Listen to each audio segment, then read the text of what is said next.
lock it in, yeah. It's the Joe Lockett Show. Lock it in, yeah. It's the Joe Lockett Show. Lock it in. Are you ready to be entertained, educated? A little stimulation for your brain. Lock it in. Are you ready to learn? Are you ready to laugh? Are you ready to love? Then lock it in, yeah. It's the Joe Lockett Show. Lock it in, yeah. It's the Joe Lockett Show. Lock it in, lock it in. It's the Joe Lockett Show.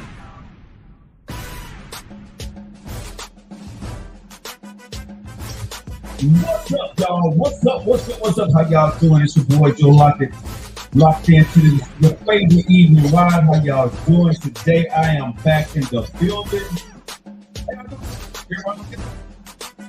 Well, I am. Thanks for locking in with me. Thanks for hanging out with your boy today.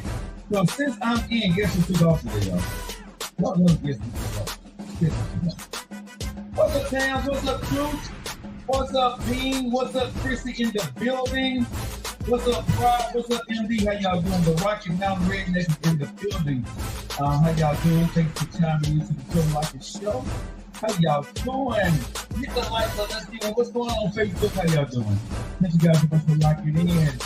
Hey, y'all, this next is what's going on, Larry? Truth Crenshaw is in the building. People Boss is in the building.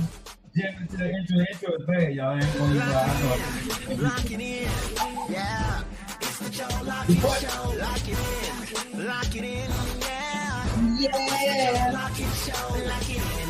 Are you ready to be entertained, educated? A little stimulation for your brain. Lock it in. Are you ready to learn? Are you ready to laugh? Are you ready to love? Lock it in. Yeah. It's the Joe Lockett Show. Lock it in, yeah. Yeah. Lockett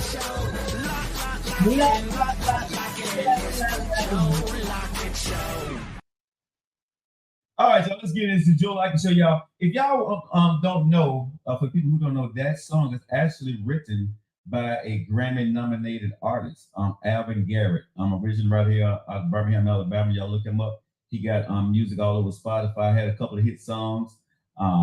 Wrote music for Joe. He wrote written music for Kelly Rowland, and he actually wrote the theme song to the Joe Lockett Show. His name is Alvin Garrett. Got music out there on Spotify right now. Met that cat about 10 years ago at a fashion show. I was a judge, and he was actually there performing. And I was getting ready to start my show, and I didn't have a theme song, and I'm like, man, I need a theme song. So when I talked to him, right, I like, hey, bro, I need a theme song for my new radio show. Hey, like, what show can we call it? I like the Joe Lockett Show. And he was like, so what is it going to be about? And I told him whatever. And man, he said, the song need to be about you. He said, because my show was on in the morning at the time on Saturday. He said, man, this show need to be about you, bro. He said, people need to lock it in the morning to the Joe Lockett Show. I'm like, okay. And man, he sat down and he actually wrote that song, that theme song to my show. So Alvin Garrett, look him up, support his music out there. Thank you so much, bro. That song has been my theme song for over 10 years now. So thank you so much. And I never would change it. I don't think so. I love the theme song. What's going on, y'all? What's up, Maddie? What's up, Chrissy? Back in the building. Erica Bunker is in the building. How y'all doing? Chrissy is back in the building. Thanks for everything you do, Chrissy, out there. I see Towns with the Yams in the building. Got a great show lineup for you today. A lot of y'all was inboxing me when I was out last week. I appreciate that. Didn't get a chance to answer most people because I've been busy this weekend with teaching and being in the school. So I apologize if I didn't get back to you. However, let me say this to everybody. Thank you. I see you guys love the show. Nephew does his thing. He's out today. He has some personal issues he got to take care of. But one thing I can say, this show stays on the road, whether it's nephew doing the show, I'm doing the show, Denise doing the show, or whatever, even Ebony doing my show. Thank you guys so much. We always try to make sure that we bring you the show, every single day, regardless of who's sitting in the whole seat. We make sure that the show comes on every day. That's how serious we take this. We're not just some podcast that's just doing stuff. This is a business for us. So we show up like a business every single day. So thank you guys so much for that. What's going on Facebook? I see you guys out there. How you guys doing? Let me see, but nobody come in. But Facebook, YouTube, you guys are coming along real strong. Facebook audience, man, thank y'all. Y'all are sharing the videos out there, the reels. We have like 3 or 4 reels that are went viral on Facebook right now. Thank you guys so much for that. We got a new reel getting ready to come out right after this show. So you guys stay locked in and go to Facebook, TikTok, or YouTube and see that video, or Instagram. So you guys hang tight for that. All right, guys, today on the show, I want to talk about, of course, something dealing with relationships. But I want to talk about this, and I don't know how to really the format. I've been thinking about it all day because my friend called me last week when I was out and left me a long message. And she's having an issue at work. It's Messy Monday, and there is a person on her job that she's having a problem with. And she wants to know how to deal with it in a professional type manner. Now, the person is I guess what someone say, a supervisor. Hey, Louisiana, how's it going? The person is a supervisor. And he's really overly kind to her, and he knows she's married. She don't want to get him in any kind of trouble, y'all. Okay? He sees the ring on the finger. He's kind, but y'all know how men do, kind over polite about some things. And so he asked her to lunch. She was getting lunch. He said, "You want to go to lunch together?" She said reluctantly, she, was in the building, and so they just went down to the cafeteria and went to lunch together. That turned into, and I'm asking you guys, what would you do? A couple of days later, right? He wanted to, call and text her, and she was like, "No, I'm married." Then, okay, they happened to be, I guess, in a hallway or in a room or whatever, and he brushed up against her and he touched her, right? And she don't want to get him in trouble. She don't want to tell her husband, and she's spoken to him already and said something to him about it. And she's kind of saying, "Joe, what should I do?" So, ladies, let me ask you, what would you do? Someone said I'm freezing, so let me see here. Y'all said I'm freezing. I would be freezing because the internet's not on. So we should be okay here pretty soon, guys, because the internet was off. I'm sorry. It was off my Wi-Fi there, so let me know that should stop there pretty soon. All right. So she don't want to get the person in trouble. Okay, so Facebook, are we still freezing here? It should be up and running now, so let me know. Yeah, it should be up and running now. I didn't have the power connected there, so we should be up and running. Let me know, are we still freezing? Hey, Cheryl, how's it going, baby girl? Chrissy, are we still freezing? Let me know who's still freezing. Hey, Melissa, how y'all doing? Not freezing anymore? Okay, cool. The internet can call it in. Cool. So I have to start all over. All right, guys, we're back in the building. So I want to talk about a friend of mine. Okay, we're good now. Okay, awesome. All right, sounds good. All right, so what would you guys do if you're in a situation you don't want to get the person fired? You can kind of told them. Do you tell your husband? Do you tell your supervisor? What do you do in this situation? I think that person went too far when he touched her, right?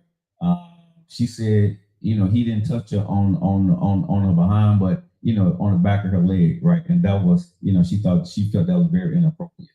So, but she knows if she goes to HR, it's going to be a problem, right? So she don't want to get the person in trouble. So she gave him a warning. And here's the part about it, right? He's married. So I got a couple of questions with this.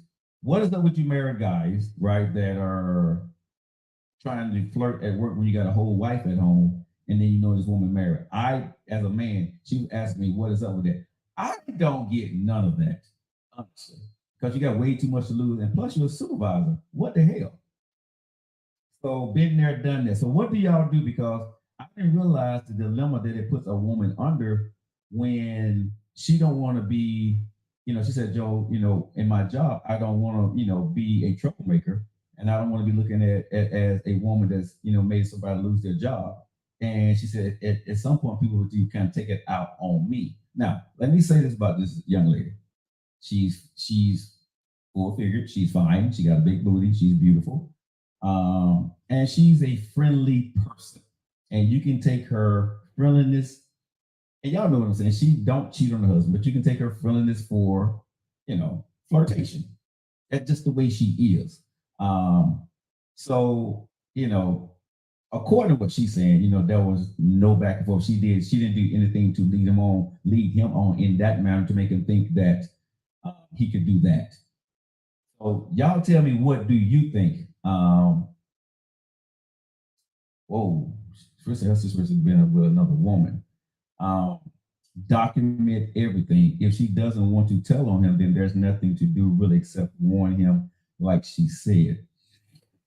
Okay, so what I told her to do, if you don't want to get this man in trouble, it's just me personally, tell your husband, right?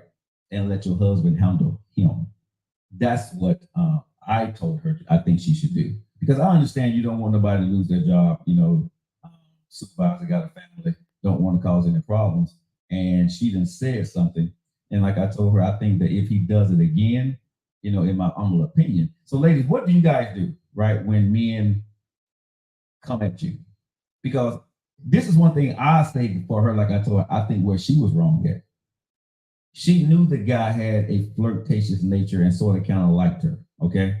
And I'm not saying, see, this is where it gets dicey because I don't want to say it's her fault.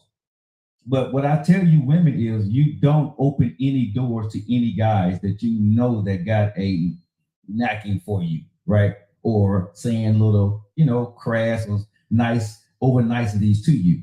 She shouldn't have never went to lunch with him. Even if it was in that building, she thought it was harmless. But I told her, I said, there was some part of you, and ladies, please don't take this the wrong way. But when you know there's a man that likes you, right? And you think it's harmless, it's never harmless. You see what I'm saying? If you married, he's married, you tell me, well, I didn't think never would be wrong with that. BS. I'm just being honest. Like I told her, I'm being honest about the situation. I'm not blaming her. I'm not saying he had the right to do what he did. But what I'm saying is, don't open that door to a dude in that situation for him to don't put yourself in that situation. I told her she should have never went to lunch with him, even if it was in the building, because you gave him an inclination that possibly you're down with it, even though you're not. Hey, Rachel, baby, how you doing? And I'm just saying, y'all. I'm not blaming women. I get it, but there's a part of y'all, and y'all tell me, am I crazy here? There's a part of you that like that, even though you're married, you think it's harmless. It's the ego, right, for yourself that I can do this but not get in trouble. I guess because as a man, I think that's what we do, right? So I don't want to condemn women and make it seem like I'm saying it's her fault because I'm not. But what I'm saying is, when you're married, just like you would tell your husband, boy, if you knew that girl sort of liked you, why you even went to lunch with her? You would say that to your husband, right?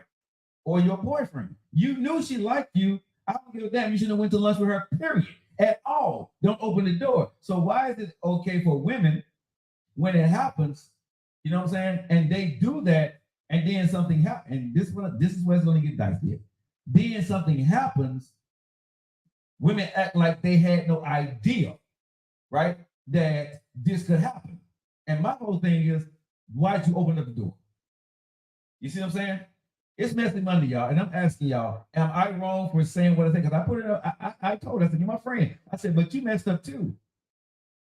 I said, because you opened up the door for him to actually be in that situation with you. If you know a man, and y'all know when a man like you, y'all know this. I mean, come on now, stop telling me, right, I had no idea he really liked me like that. So why are you going to lunch with this guy? because you thought it was cute. He was gonna buy you lunch, and you felt honored or you felt flattered by what he was gonna do for you, and you felt it was innocent, but you knew his intentions, you knew what he wanted, and you felt you could control the situation. But then when he stepped over the line because you opened up the door, now it's going to be a whole slew of problems, which he shouldn't have never walked in, and whatever he got coming. However, come. I think you could have cut and nipped this, as Barney Fife would say on Andy Griffin, for those people who know what I'm talking about. You should have nipped it in the bud. You should have nipped it in the bud right away. You shouldn't have even opened up that door for that guy to do that to you. Now you're in a dilemma. And now you crying wolf to a point when you had a small part to do with this. Just my thing. Let me see what some of you guys are saying out there. Sandra, how's it going, baby? If his behavior persists, let him know I will have to ask his wife to have a conversation with him, and also must check my behavior and endure. I'm not sending mixed signals. See, I like that, Desandra. I love what she just said on Facebook, because that's so true, right? Ladies, first let me say this before I go to ladies, because I don't want no one to come on my thing and say, I'm bashing women, because I'm not doing that. So let me go ahead and tear this guy a new ass. Fellas, when you know you a woman at work, and then she's married and you're married, right? Well, a lot of women, a lot of fellas, you feel that at the end of the day that you can get away with this crap because, if she opens up, both of you, neither one of y'all gonna get caught. Now, there are women that have this flirtatious, ability about them. They're really nice, charismatic, right? Hey, boy, how you doing? You good? Hey, how you doing? They may call you. And a lot of women have a tendency to say baby. Even married women have a tendency to say baby to a lot of fellas. That's their thing. Hey, baby, how you doing? Is that right or wrong? I don't know. But a lot of women say baby. How you doing, baby? You doing good today? All right, my boy, you good? You know what I'm saying? And y'all have the little sweet little, whatnot sayings that you say to dudes at work, right? And then when you're looking good, you got on your tight pants or a nice skirt, those dudes are going to say, oh, mama, you looking good today. Oh, thanks, daddy. Y'all say these things, right? Women say these things. Fellas, y'all know it. We get away with it. You married. It's a nice little, light flirtation. And nobody is really, it's harmless for the most part. You play with each other, right? At work, okay? Let's stop the crap. We do it. People do it. We do it all the time. Happy married couples, women, happy married men, they do it because it makes you feel good. The adrenaline is pumping, testosterone, whatever that is, right? Endorphins is pumping. You say something, nothing happens, right? Sometimes, you're getting dressed so you can look good at work, so you can get that compliment that you're going to get at work that you may not get at home, ladies. It happens. I see it a lot. You see it a lot. Not saying that you're wrong. Now, fellas, this is what I got to get on your ass about. When you know that woman's married, why are you bothering another man's property? Right? That's man code, bro. You know what I'm saying? Real talk. I'm a side dude, but I have rules. I don't mess with a married man's wife. That man got a piece of paper on her. He put a ring on her finger. I'm not gonna even play with her. But a lot of y'all play with these married women to see what y'all can do, see what y'all can get away with. Because a married man messing with a married woman, that's easy game. Because neither one of y'all want to get caught, right? And ladies, y'all got to stop saying he and ha to the flirtation when you know you married and he's married. But see, a lot of times that married man looks good. That married man is giving you attention that your husband ain't giving you. And so at the end of the day, what do? You think it's harmless too, and you flirt back just a tad bit. Nothing to get you in trouble, but you flirt back just a tad bit, right? So what a man winds up doing, he takes that little rope and he go open up a rope store with that, because he takes it as you're okay with whatever that's about to come across the gray line that he's going to cross a little bit. Hey, how's it going? 5301. The gray line he's about to cross with you a little bit here and a little bit there. He's going to start with a little gift. He's going to start with a little whatnot. He may bring you your favorite coffee. He may notice something. You may get a rose. All those little small things. It's going to be small. It's going to be incremental, but it's going to be sweet. Ladies, why do you accept it? Why don't you turn that stuff down? Even when a man tells you you look beautiful, that's fine. You look nice today, that's cool. But if you go a little bit too far, yo, let's not do that. See, a lot of women, y'all don't stop men in their tracks. Y'all let a man, we flirt and go across the gray line to see where you're gonna where the temperature is. I may say, Chrissy, you look nice today, right? Erica, you look really nice in that today, right? But if I know you married, I say, Erica, ooh, them yams on you look good today. I'm out of pocket. I'm out of pocket. Even if it's Joe like it, I'm single, I'm way out of pocket. And I need to be checked, right? Because if there's a married woman, I shouldn't be saying nothing like that to a married woman or somebody else's wife. And when I look as a single man, of course I'm gonna look. You know, she dressed with something nice, or she got on tight. I'm looking, but I'm not gonna step across that line. And ladies, you gotta stop letting men like me step across that line and think it's cool. You know what I mean? The guy with the bald head, the buff, the beard, right?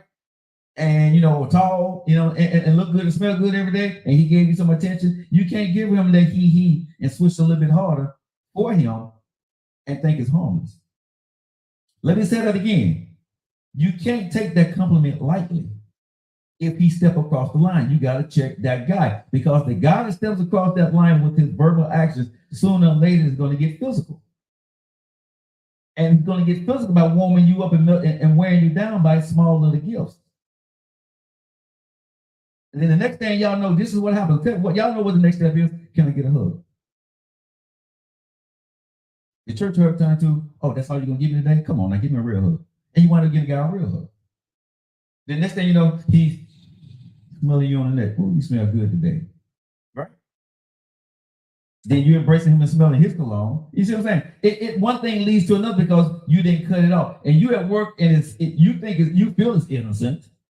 But if your husband was doing that to another woman, you would tell him to cut that off day one because he knew. But you can say that's corny, right? But at the end of the day, y'all know how this thing plays out, right? And when you got guys like myself, or even the married guys, I think more married guys go and out there cheating than these single guys out there going after women, right? I think more married guys are out there trying to go after these married women because it's easy pickings. A married man don't go after a single woman, y'all. Let me say that again. Most married men do not go after single women because a single woman is a loose cannon. It can mess up his happy home. See, a married woman ain't gonna mess up a married man's home, and vice versa. So that's why married people cheat so much, because it's safe. Nobody's trying to mess up nobody's happy home, because guess what? We like what we're doing, but we're not being served properly. So we're going to serve each other, but we're not going to mess up a happy home. So a lot of married women and a lot of married men cheat together. For the ones who know, you know. For the ones who don't, it's up to you. What's up, A-Bear? This is true. I see that's even when I'm out dancing. I have a team of men that report to me. I have to maintain their respect always.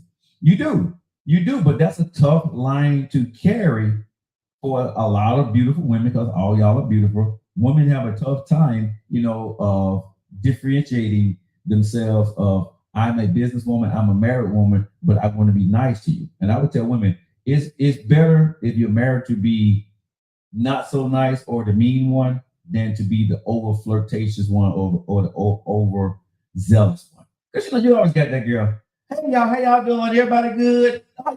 Today, young man, men take that in a different way. What we hear when you say I look good, or oh boy, you doing your thing today, I take that as, she noticed me. She, that may be a shot. Let me see how I can shoot my shot tomorrow when she come back and say something. So our mind starts to thinking, either for that next day or later on that day, how can I have a conversation with you? And I want to check the temperature. If I come back and say, Erica, I like them shoes that you got on. Those are really nice. I'm gonna watch your body language, see how you, what I'm saying? Are you going to, give that little cute flirtatious smile, or you're gonna okay, thank you, and keep it moving, right? Checking the temperature. Do something really safe.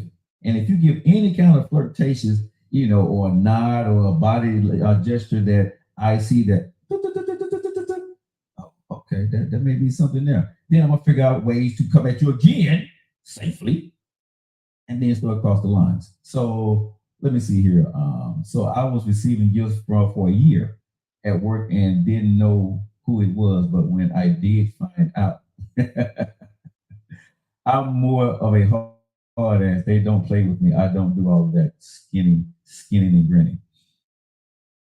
Um, what is this? RBF stops a lot of flirting. It does. But when you're in these situations, ladies, please come on here and let me know, how do you handle it?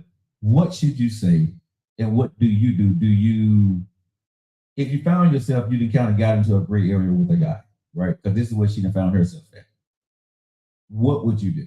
Because she already told him that, hey, your advances is not wanted. I don't see you like that, right? And I don't want to have to go to HR on you. But even after she said that, he, I think a couple of days later, he apologized to her at that moment. And then a couple of days later, he inappropriately, in her opinion, touched her, right? And she said that made her feel very uncomfortable. So what would you do? When you work in property management, it's male dominated with workers and vendors. You can't play. I don't think a married woman can play with a man at all. Let me just be fair. Let me be real, y'all. I don't think a married woman can play with a man at all. I don't think a married woman should be playing in the arena of flirting, skinning and grinning. If you're married, I think you got to conduct yourself as a married woman and keep it moving and let guys know that you're married. The same way you would want your husband to conduct himself as a married man, right? You should conduct yourself in a married way. And I still say she was wrong for going to lunch with the guy. That's one of the things I think she shouldn't have done.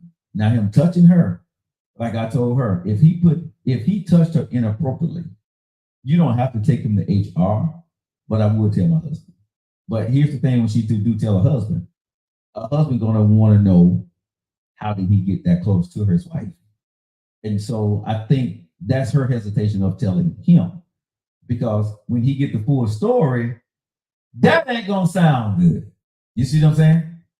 Because now your little dirt gonna come to light, and your husband gonna be looking at you kind of crazy. And if you go to HR, right, and people see y'all out and about, y'all went to lunch together, y'all didn't see y'all talking, yada yada yada yada. You know what I'm saying? So you can kind of put yourself in a precarious position where it's gonna be your word against his. And that's what I said. A good husband would advise you to go to HR. Really? I would advise my wife to go to HR. I guess I'm not a good husband because I'm going to talk to old boy. Damn HR ain't got nothing, ain't got nothing to do with what I got to say to him. You know what I'm saying? So I guess I'm a bad husband, because if I was her husband, I would definitely go to his ass. You know what I'm saying? I deal with my wife later, but me and HR, we ain't got nothing to talk about. You know what I'm saying? I'm meeting no boy in the parking lot the next morning, right? I'm sitting in the parking lot when he get off work. Me and him finna have a conversation.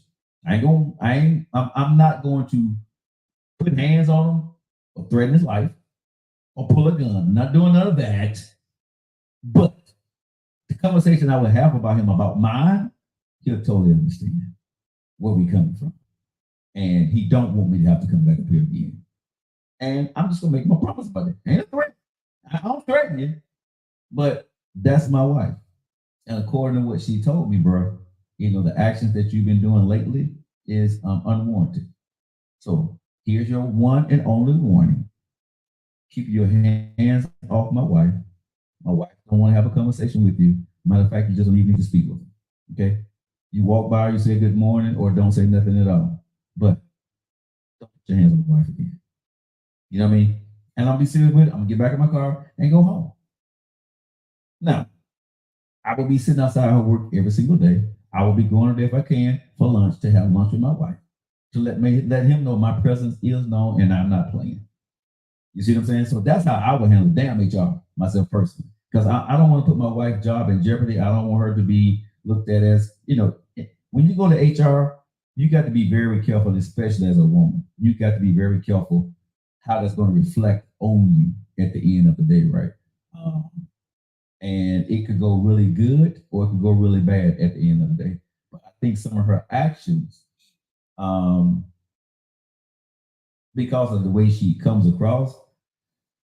I don't think the guy's gonna, and he's a supervisor, been there for years. I don't think he may get a warning or may get suspended or may get something put in his records, but it's not going to get him fired, right?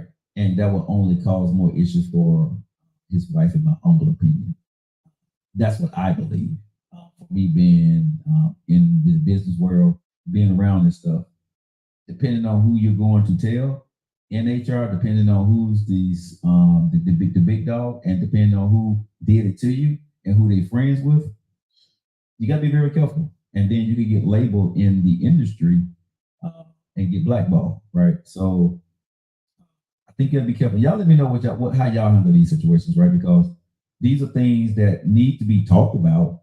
How do you handle them professionally, on a personal level with your husband and wife? Or some women, they deal with it eternally and never say anything, right?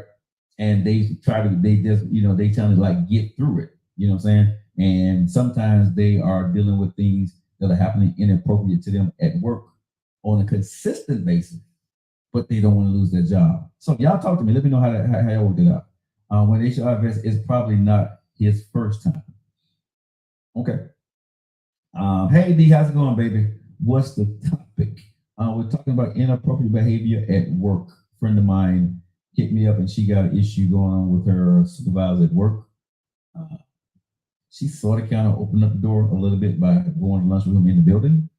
And, he stepped across the line and after she had told him that, she didn't see him like that, he inappropriately touched her, not on the buttocks, but, think like on her thigh area, close to the buttocks. And he just said he kind of bumped into her, but she felt that it wasn't a bump, right? Because it was his hand, and it was like, I guess she kind of, the way she's described it to me, she felt his fingers on the back of her, right? And he didn't grab her ass, but the back of the lower part of her thigh, close to her butt cheeks, is what he kind of grabbed a little bit. And she felt that was very, very inappropriate. But he said that he accidentally bumped into her. And yeah, D, but if you report it to HR, right, that might work, but like I said, she went to lunch with him. People have seen them talking and joking, and he and ha from time to time. I think it's a 50-50 thing because he's a supervisor, been there a long time. Like I said, I don't know all the situations. There's three sides to a story: her side, his side, and the truth. I don't know how much she actually really flirted with this guy. I don't know, if she got text messages or whatever with this guy. You know what I'm saying? So because she's talking to me, like I said, and she haven't told her husband, I don't know how far this actually went. I'm just telling y'all the side of the story that right. So like I told her, you be lying to me. I said, but at the end of the day, if you go to your husband or you go to HR and you got any blemish on your record, it's coming out. It's coming out. So, at the end of the day, have you gotten yourself into something over your head and you don't know how to get out of it, and you don't want what he's getting, but you kind of tease with it and you got yourself in this? I said you need to come clean, not with me, but with yourself. Because you can be telling me this stuff, but again, when the investigation goes on from your husband or from work, and you found to be dirty in the game, ladies, that ain't gonna work. Well, I understand from a company perspective, but I just think, I got a couple members of my family that are executives in HR, and I call them. And from a company perspective, a company always want to know if there's any kind of sexual harassment, inappropriate behavior, or anything that's going on. They want to know, right? And they will investigate. They take that very serious. But I also do know, and like my cousin told me, that at the end of the day, when they do their investigations and run back cameras and talk to people and find out things, right, and look for information, a lot of times what they find out is that the person that actually, two things they find out. The person been doing it to other people, and they were, because of their position, people was afraid to say something. Or on the other hand is they find out that the person that brought the complaint to them played into the moment also, because the other person present evidence of text messages and pictures and things of that nature. So like I told her, I don't know, I don't care. where you find yourself in that where you find yourself in this, but just make sure your toilet paper is clean if you're going to go report it to your husband or you're going to report it to HR. If not, and I don't know what she decided to do, and I don't know, but I do, like I told her at the end of the day, is if you decide to go at this dude, what you really need to do is pull back and stop talking. If he has your number, stop, receiving his text messages, block his number, right? And most times married men are not going to go too far. And that's a good point about her. Like I told her, I said, he's married. I said, so he's not going to go too far across the line because he is married and he don't want an issue. And so, like I told her, you can issue him a verbal warning that you, if he continue, will talk to his wife, right, about his behavior. So again, there are a couple of things she can do, but I'm gonna read some of y'all, come and see what y'all would do. I can get another job. I'm not getting my man in a situation defending my honor. Really, Tokidoki, Ohio gozaimasu. No such thing as his or her first move. I don't understand what do you mean with that? There's no such thing, his or her first move. Really?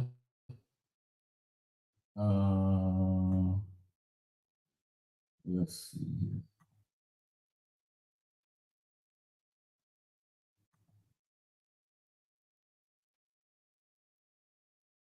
So I don't understand that. Explain it to me.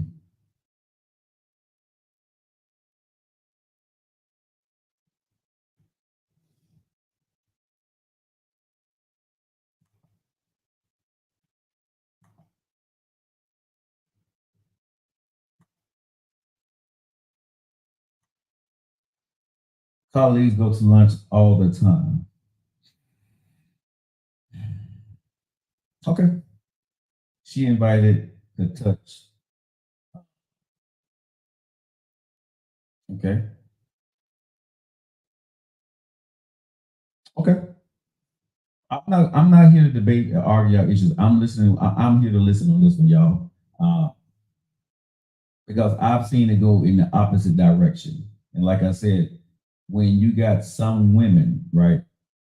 Y'all know the ones I'm talking about, that are flirtatious, but they're harmless, right? You have women in the workspace that are very flirtatious, but very harmless, very nice, charismatic, and talk with every guy or everybody, and they're just that lady, right? But they're harmless. And you got that guy that's very flirtatious, and he's harmless. So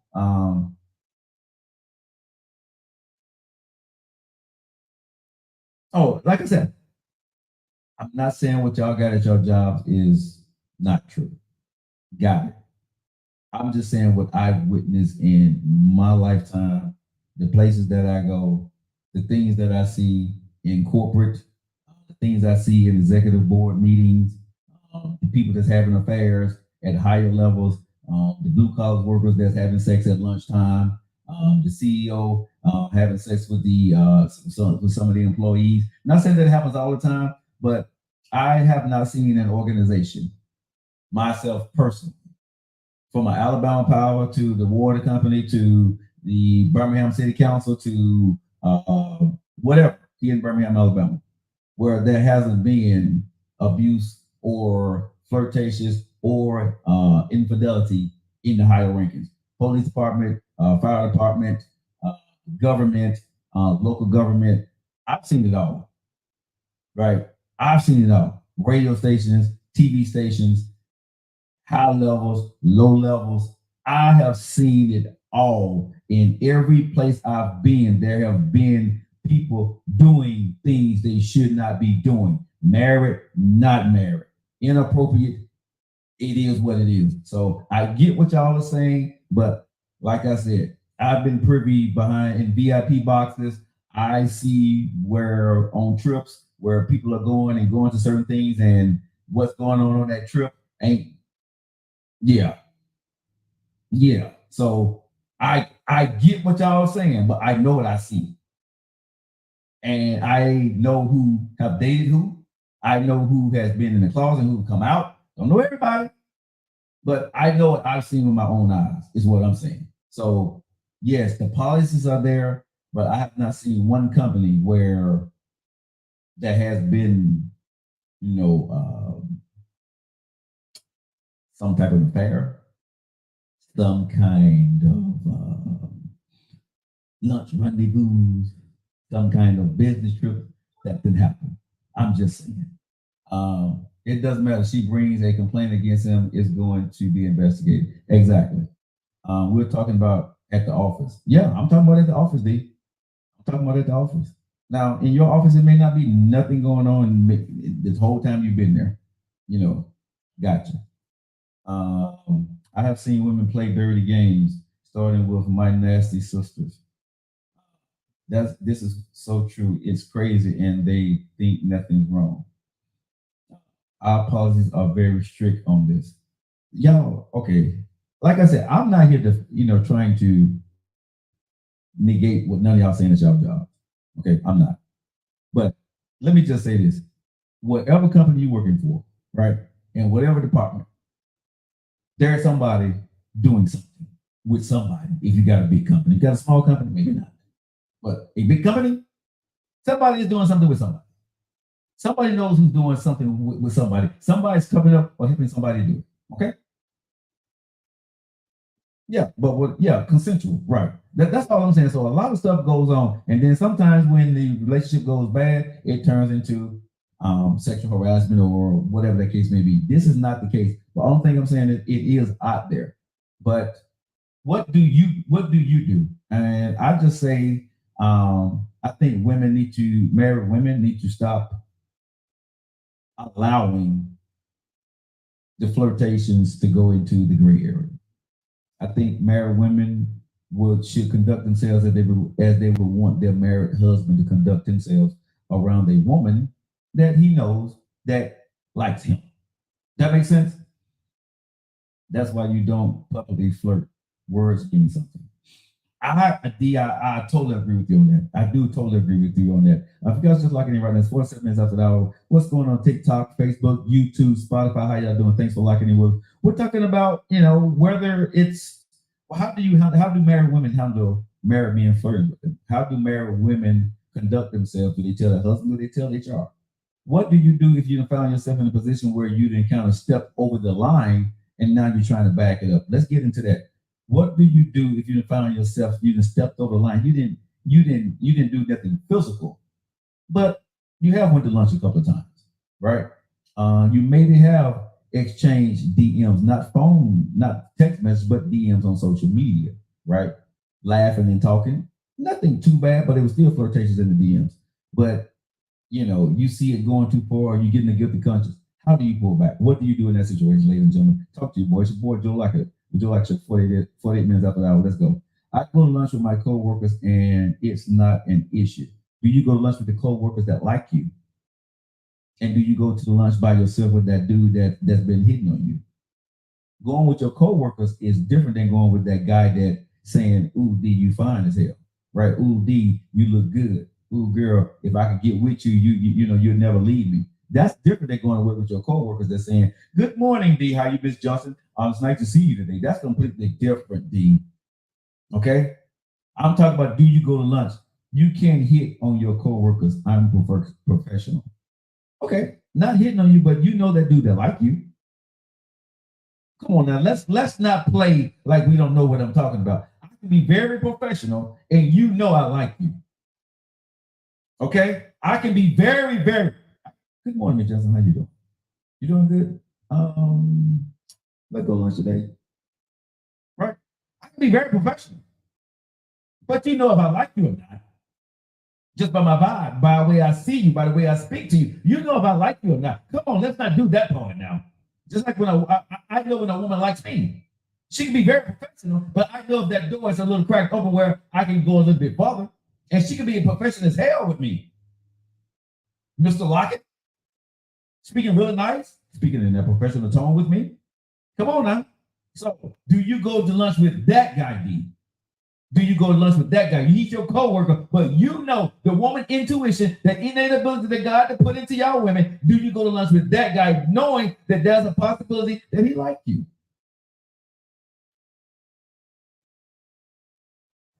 Just asking. He ain't doing nothing wrong. He came at you professionally. He came at you as a colleague or co-worker. But you know, come on, y'all know. Do you go to lunch with that guy, or do you turn him down? Or you say, I got somewhere to go, or I'm busy.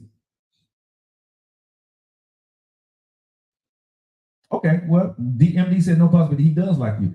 I'm just saying women know, because I know if a woman likes me, whether she's married or not. She speaks very nicely, but women know how to say things on a professional level and leave the door wide open for you if you want to. And they're very professional about it. It ain't nothing, flirting or saying anything, but you know. Right? You know. Just like a man, you know. And it's professional. It's done by the book, didn't cross the line. But you got that vibe, you got that energy that, okay, yeah, he gonna like me. We don't cross the line, Joe. Sorry, sir.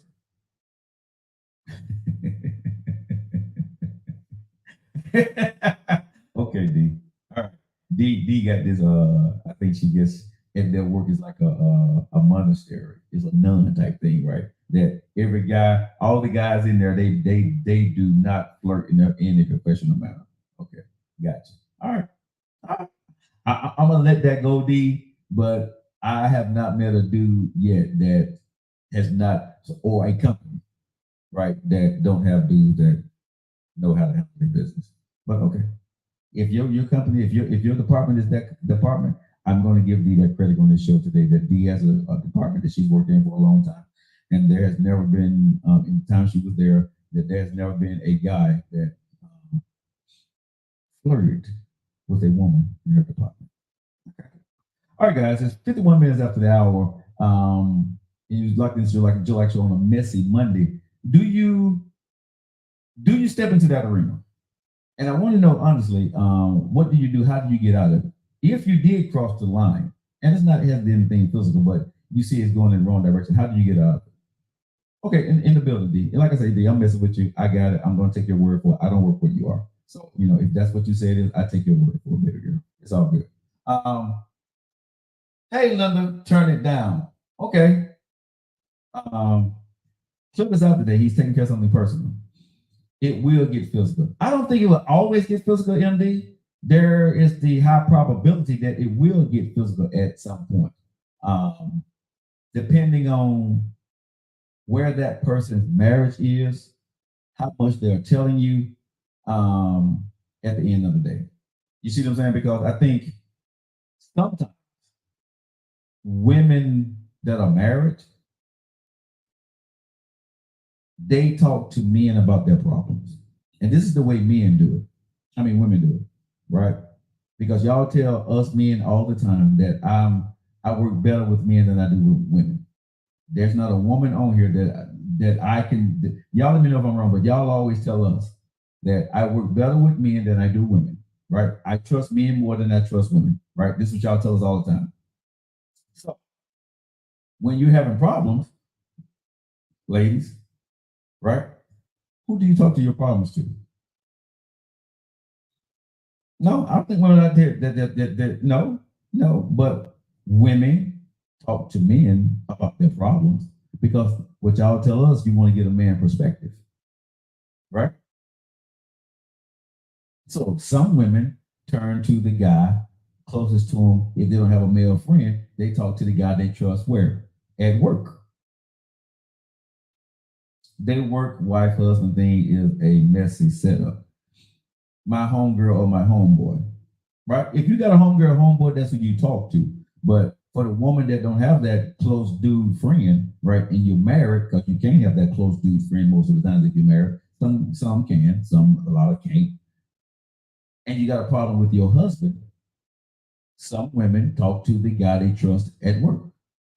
And you ask that guy at work, why do men do such and such? And please don't nobody tell me that y'all don't do that because I've had it happen thousands of times.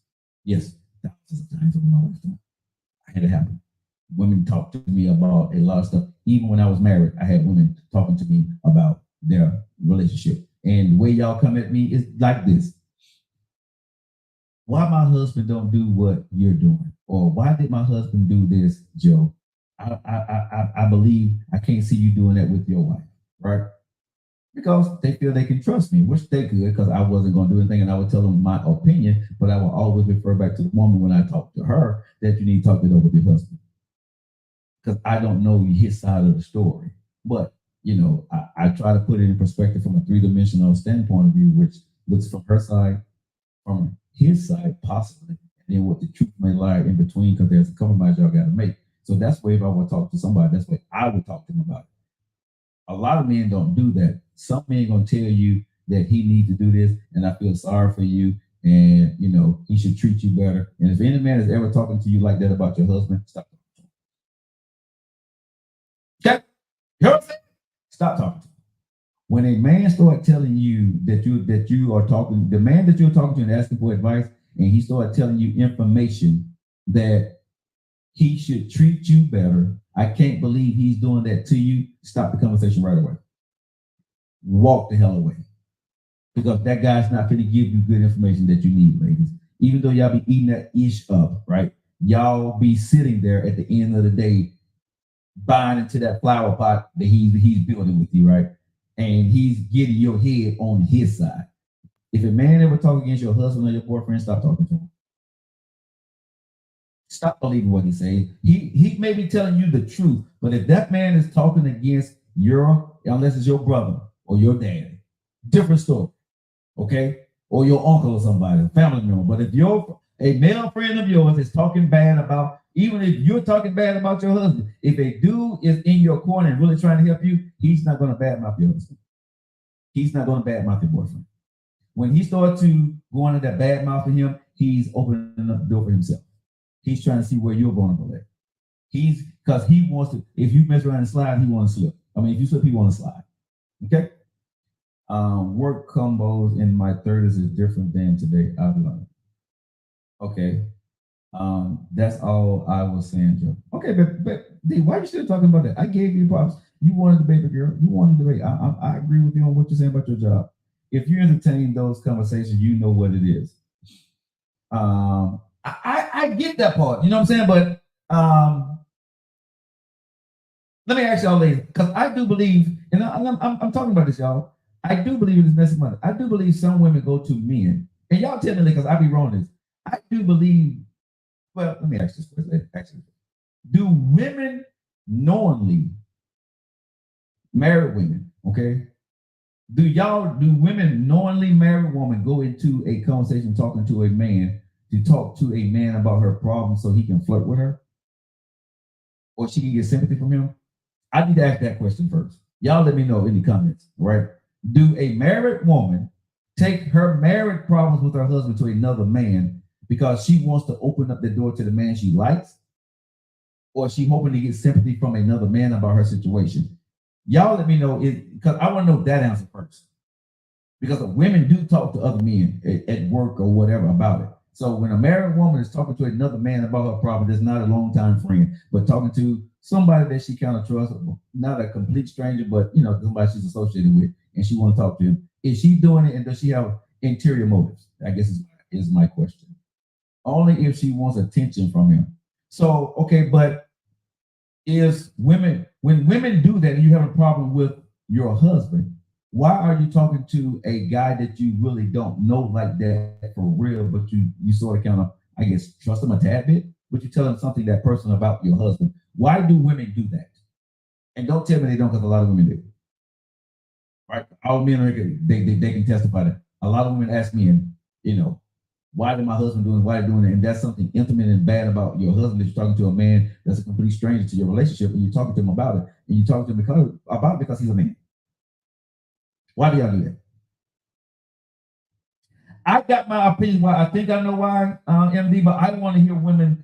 I want to know from women, why do women do this? Because y'all know women do. So what is the intentions of the woman when she's talking to the other dude about her husband? What is she wanting out of that? Is she trying to open up the door, or is she trying to get sympathy, or she go to the dude that she likes and tell him about the problem, hoping that he's going to hit on her? I'm asking because I don't know that answer. She wants another man's perception, maybe. She's opening the door, okay, tell him, please, because she might have a crush in that friend. I'm telling you, it's the work husband thing. Okay. Um, so I don't hear anybody taking responsibility for this.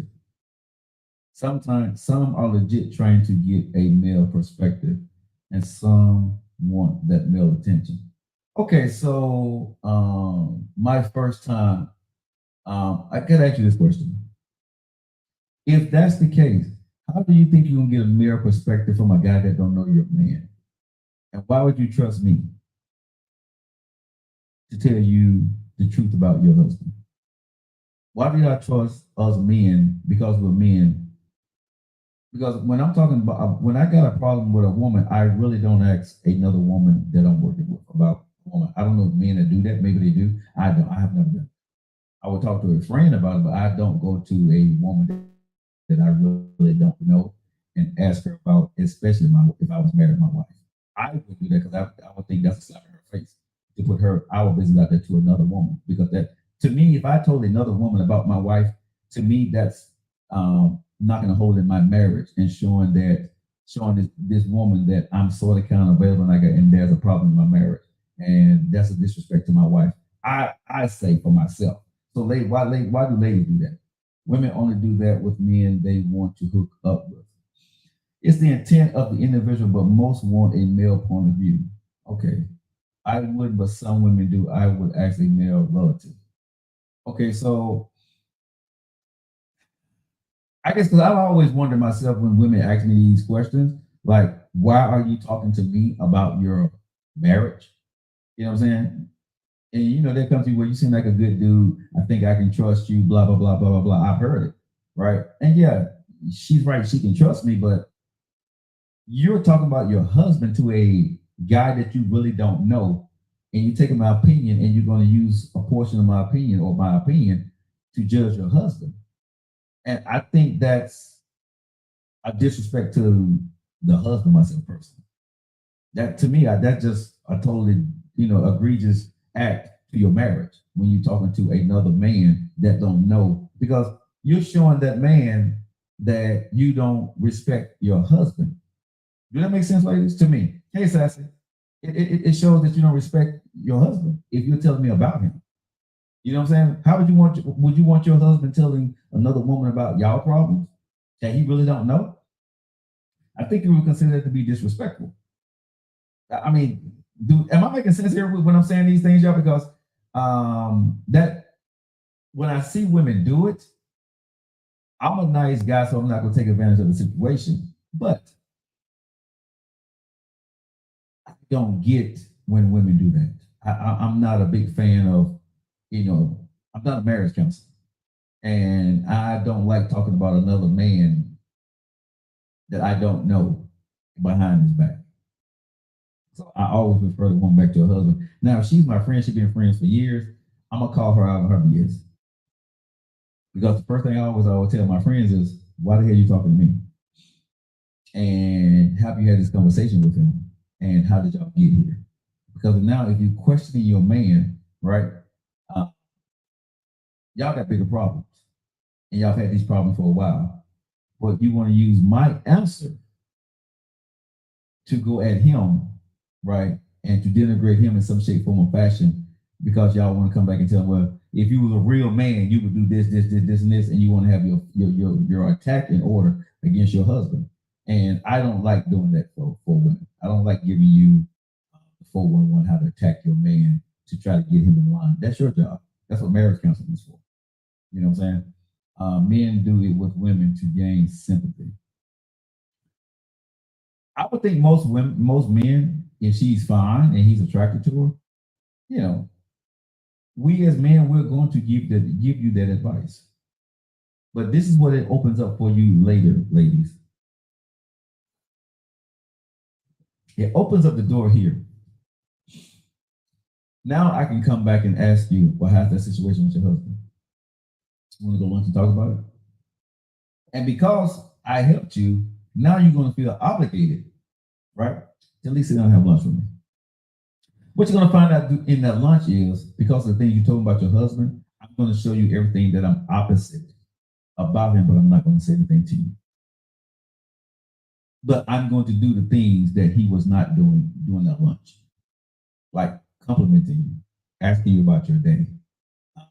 The little small things that I may have heard you talk about. Are you in school? How's your grades? Right. Not going to say anything flirtation, nothing out the way. But what I will be doing is paying attention to details. Right. And I didn't flirt with you. I'm not going to say anything across the line. I'm not going to call you. But what are you going to do as a woman? Right. And you got problems in your marriage. Who are you going to think about when you got a problem in your marriage? Me. I didn't say one word, but I planted the seed. You know how I planted the seed? Because you gave me the information to plant the seed. And I'm not going to say anything. And the next week, 2 weeks, whatever I say, I'm just going to speak to you. Every blue moon I ask you, everything good? Or if you looking at a bad day, are you having a bad day? Tell you what, here is something. Well, let me cash out you. Go get you something. Go get you some coffee. Go get you the smoothie that you like. I'll walk away. Right? I ain't gonna hit on you. I ain't gonna do nothing out the ordinary. But every time you get mad at your man, guess what you gonna think about? Me. At some point, guess what most women wind up doing? In the middle of the night, one morning, they inbox you. They call you. Can I see you? You got time to talk? I just want. I don't want to bother you, but he doing it again. Sure. Want me for coffee? Or just want to talk on the phone? It's up to you. I can make my schedule either way. Right? I ain't done a thing. You opened every single door for me. Gave me every answer I needed. I just played the long game. Next thing you know, right? We into an affair.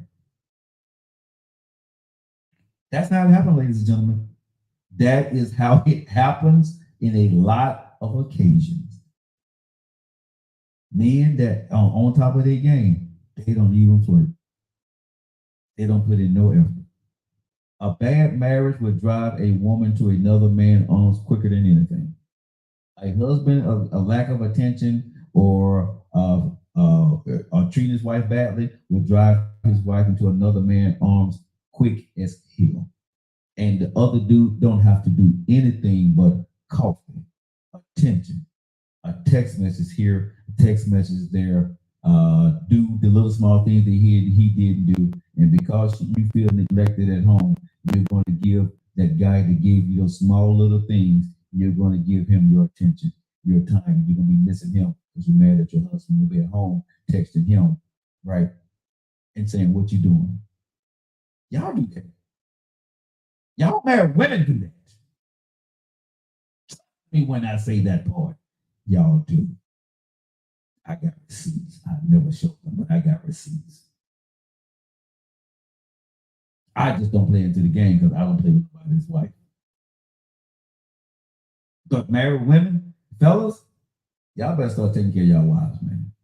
Right? Because small details that y'all leave out for single guys like me, man, there are dudes out there running rampant with y'all wives. Let me just say that.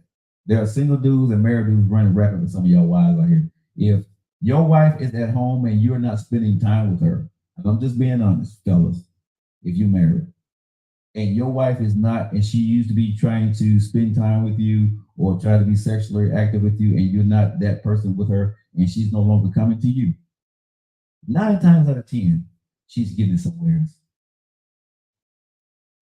Just being real with y'all, folks. If you've been married for a long time, 9 times out of 10, she's getting somewhere else.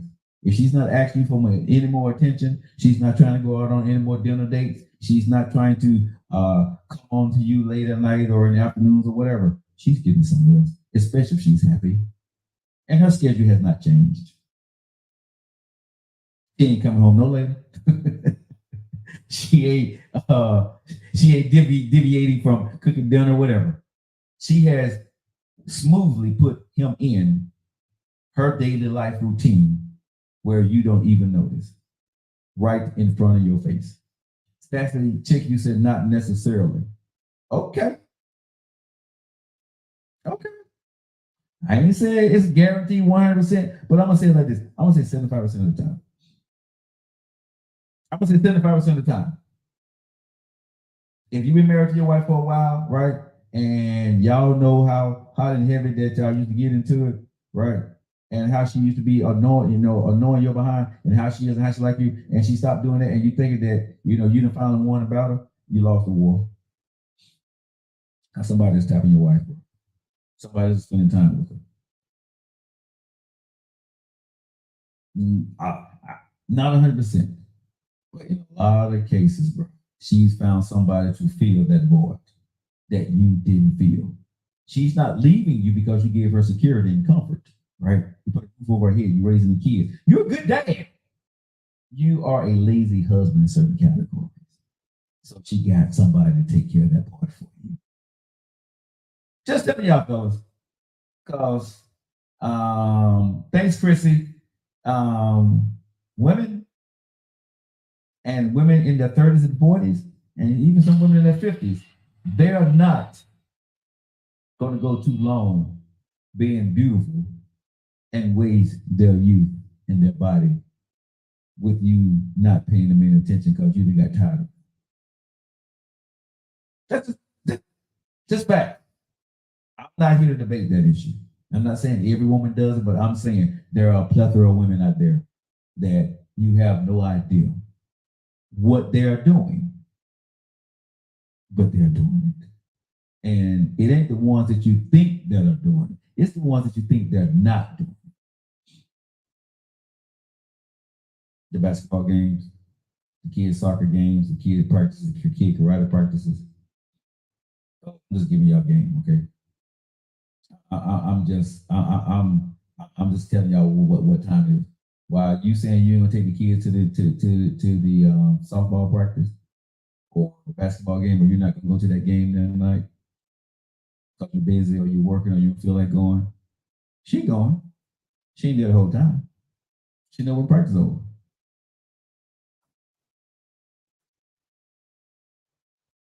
Check the text messages, bro. Check the inbox.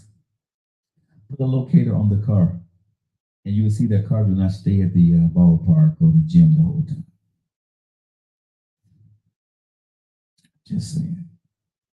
Men, when we cheat, we do it on lunchtime, or we get off work, or we lose money, right? Or we try to come up with some kind of trip that we need to go on. Women, they cheat entirely different. They cheat within a routine that you never see. You don't know. A woman ain't gonna lose money for attention. Because if she's leaving work, he's paying her to leave work. If she's supposed to be doing something, he's paying her to make sure that she's not losing money. Okay? Listen, fellas. Whatever that she's supposed to do when she's gone, that guy she with is gonna make sure that get done. That's gonna be taken care of. That way, she ain't missing nothing to spend time with him because he want her to spend time with her for that short period of time. So it's worth the cost of whatever that may be that he needs to go do. Men, you lose money, you lose time, you get caught because you get out of pocket. Your wife come up to your job, you ain't there. You going on your lunch break, or you getting off work early, right? Or you saying you got to go to work that day when you don't have to go to work. You got to do overtime. Women catch men quickly. It's very difficult to catch a smooth woman when she's handling her game because she don't change anything at home. She's Mary Poppins, cooking, cleaning, taking kids where they need to take kids to, wherever they got to go, and she's sitting at home with you in the bedroom while you sitting in the living room. She's sitting in the bedroom. She's texting me. Well, not because I'm married, but guys like me. Yes, sir. That's what they do, fellas. So at the end of the day, ladies and gentlemen, don't think that your marriage is ironclad if you're not handling your business with your wife. And ladies, same thing.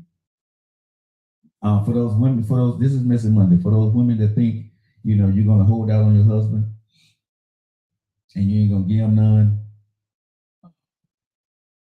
Yeah, yeah, ladies are very smooth operators. Very smooth operators. Man, some of the stuff I see women do, right, is very thoughtful. That means the men has to step their game up. So men are messy cheaters. Yes, men are sloppy cheaters because we get caught up in the not the emotional part of it, but the excitement, right? And so we get so excited about something new that our wife is going to pick up on our excitement or the little extra that we're doing at home. See, most women, y'all don't do too much different besides buy a pair of thongs and a bra or some lacy panties, right? For that new guy. Or you'll bring those lacy panties home, you know what I'm saying, that he bought you, and you ease them into the house, right? And you'll wear them around your husband. But then, so when you put them on, your husband already seen them. You see what I'm saying? So that's how women do it. Women don't do anything extraordinary. They may walk out the house with their little hair in a ponytail, right? Some blue jeans and a shirt, but underneath, it's different. Underneath, it's completely different. You see what I'm saying? So I don't know.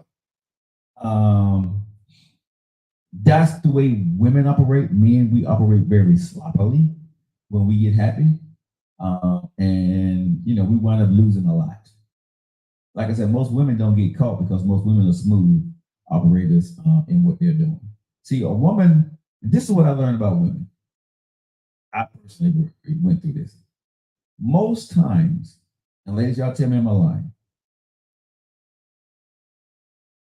Y'all say I'm freezing again.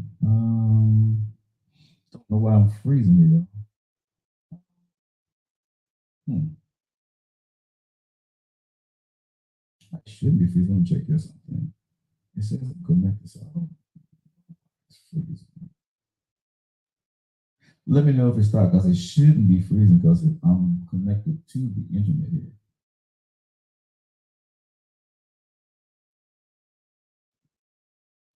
It says I'm freezing badly.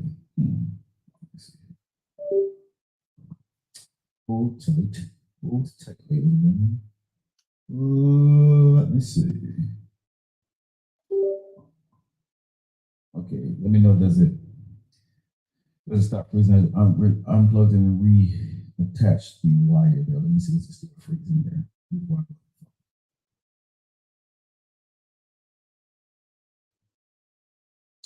Still freezing, America.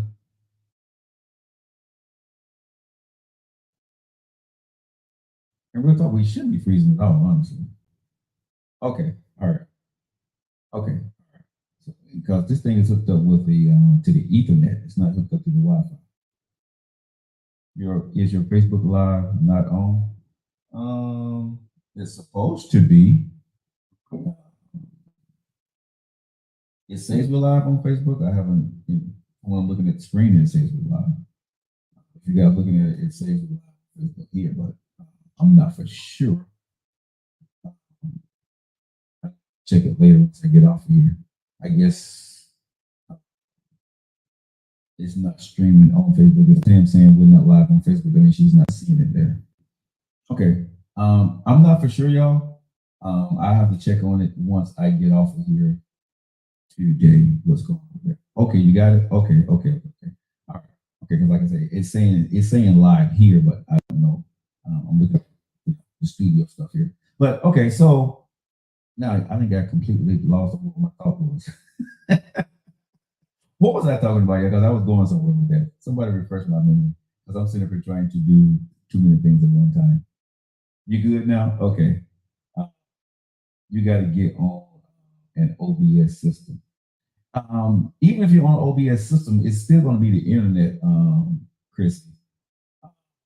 So with this system that we have, it's about the Ethernet, and sometimes the Ethernet I guess because of upload and downloads, probably, if you're on like for an hour or so, sometimes, depending on the area, the internet, even though if I'm on the internet, it's not downloading, I guess, as quick as it should. And we running a bunch of cameras in here. I'm running like 4 cameras right now in the studio, right? So, uh, yeah, that's probably a lot. And at this time of the evening, even though I'm running my internet through the cord, in the evening time, there's a lot of people around using the internet too, I guess. This YouTube right now, on this device, my StreamYard is being ran through. The only thing that's running on my device is my TikTok. That through the phone, because that's a personal thing. But everything else is being ran through StreamYard. We use StreamYard here. If anybody wants to know about when we're doing podcasting, we use StreamYard, and that puts you on multiple platforms. So that's what we use here, and that's connected up to the ether internet with the cord coming straight from the box to the computers. Just a little, back studio stuff for you guys know. I had to learn all that. Actually, even working on better things for the sound here. So hopefully within the next 2 weeks, our sound will be better. Okay, sounds good, Chris. I appreciate it. All right, so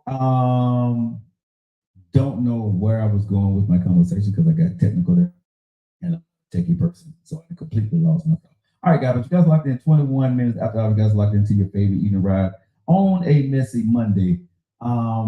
Let's get into this because I don't know where I was going with that last thought. I kind of lost my train of thought there, but let's talk about this here because I do want to talk about this.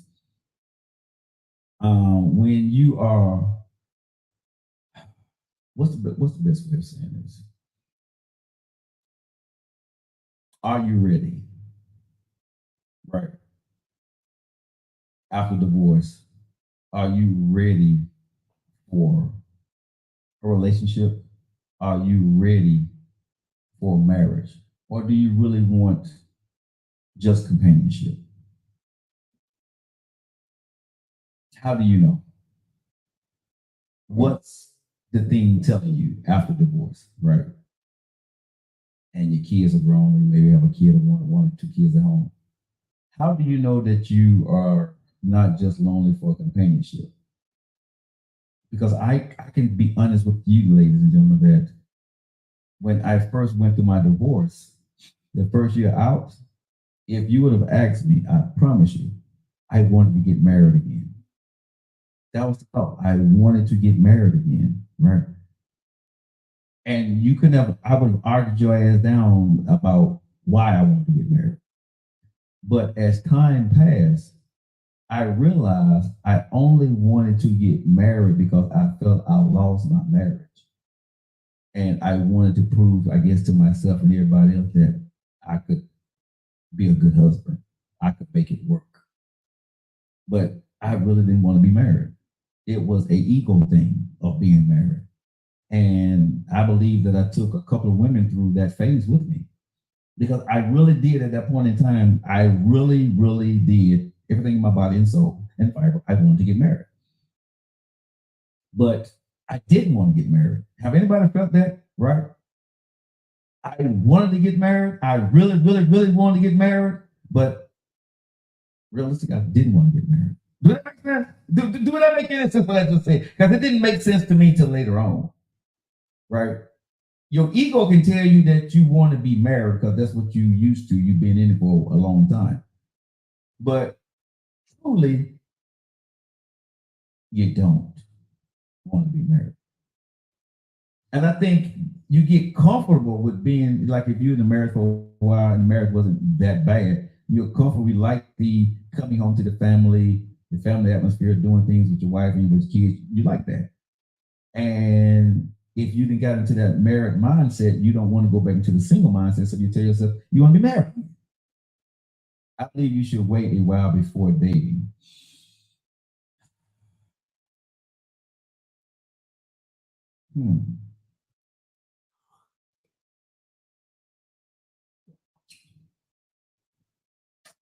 Yeah. The whole in you didn't want to get married. Queen, I'm going to disagree with you because when I was dating, sex was the last thing on my mind. There's a few women I dated that we didn't sleep together, and, and I didn't even try. So I can't say it was the hole in me because I didn't want to be with a woman without. When I went through my divorce, I was very uh, intentional about sex. I made it very clear I don't want to have sex with you. Let's get to know each other. I took sex off the table when I was dating women, and when I first got divorced, I took it off the table because I didn't want a cloudy judgment about do I really like you because the sex is good. So that was off the table for me. Um, I wanted to know the woman. I wanted to see could we spend time together, could we laugh together, could we talk together. Yeah, I did have options, but I wasn't using the sex option um, because after going through a divorce, I didn't want to be in another relationship and I didn't see clearly what I needed to see. And I was looking for specific things, and one was great conversation, being able to laugh with a woman and have fun during that time, right? I wanted to make sure that we could, we vibed. And that was probably a small thing and a dumbass thing that I did too, because women are great. They're award-winning Oscar actresses, right? Actress, right? Women, y'all know how to play your part, right? For the part that y'all are showing up for. And I fell for some of it um, because I will put it out there. This is what I want to see how we communicate because I communicate. I like to talk, and then how we compromise. Are we able to are we able to ebb and flow when things don't go right? Now, some of y'all women crazy as hell, like some men are, and there's just no compromising, and that didn't work. Then there are some women that can read the temperature of the room and compromise until right. Lena said, I needed time for me and to realize what I actually needed in a man. And I think that's probably, as a man, is what I had to realize. That's what I had to do, and that's what I had to wind up doing. But I think men, because we're egotistical, I thought I knew what I wanted. And then I realized later on, the longer I was single, and then I started to realize the work that I had to put into a relationship to get married again. I said to hell with it because I really got to the point where, like, Google me, man. I'm Joe Lockett. I'm not going to put all the work into a relationship. I just had it. You know what I'm saying? I am not going to go on 50 dates, right, with 30 or 40 women, right, or 20 women to figure out who the hell they. No, I'm not doing that. That dating game for me is just not for me. I don't enter the dating pool. I really don't. I'm not doing the numbers, and I do believe we have to date numbers. But when you go through divorce, how do you know? Do you want marriage, companionship, or friendship? How do you really know? Over 40 and 50. What does that feel like? What does that look like? And let's take the physicality out of it. Let's take sex out of it. Let's not even take that off the table. How do you know? We want to get married, but our peace and freedom is more important. Marriage is not worth it at all. How do you know what you want after divorce? How?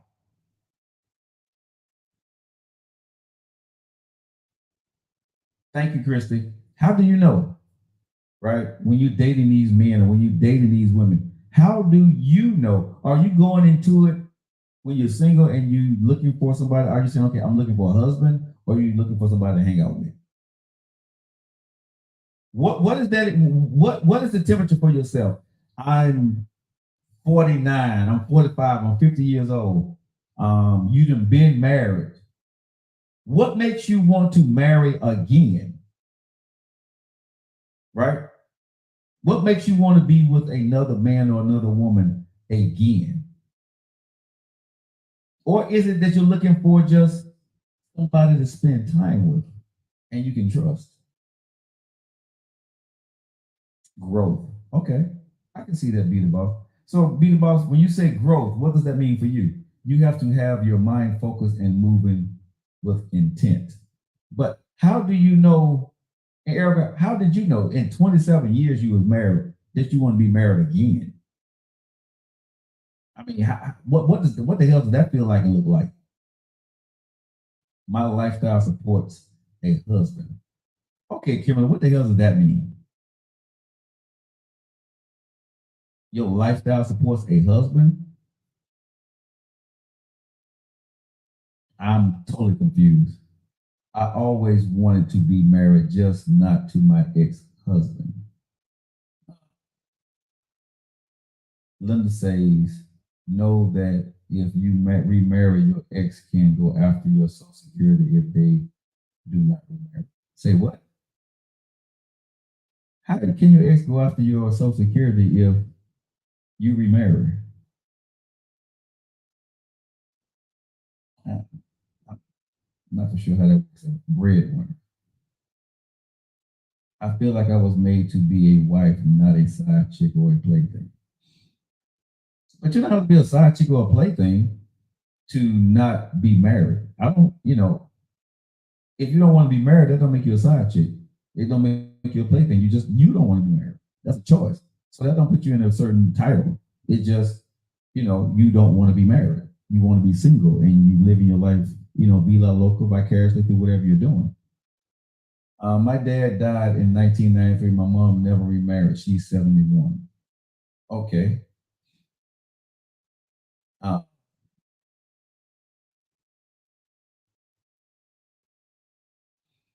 Okay, but y'all keep saying if a man or a woman decides not to marry, I'm deciding not to marry. That don't make me a side chick or a plaything.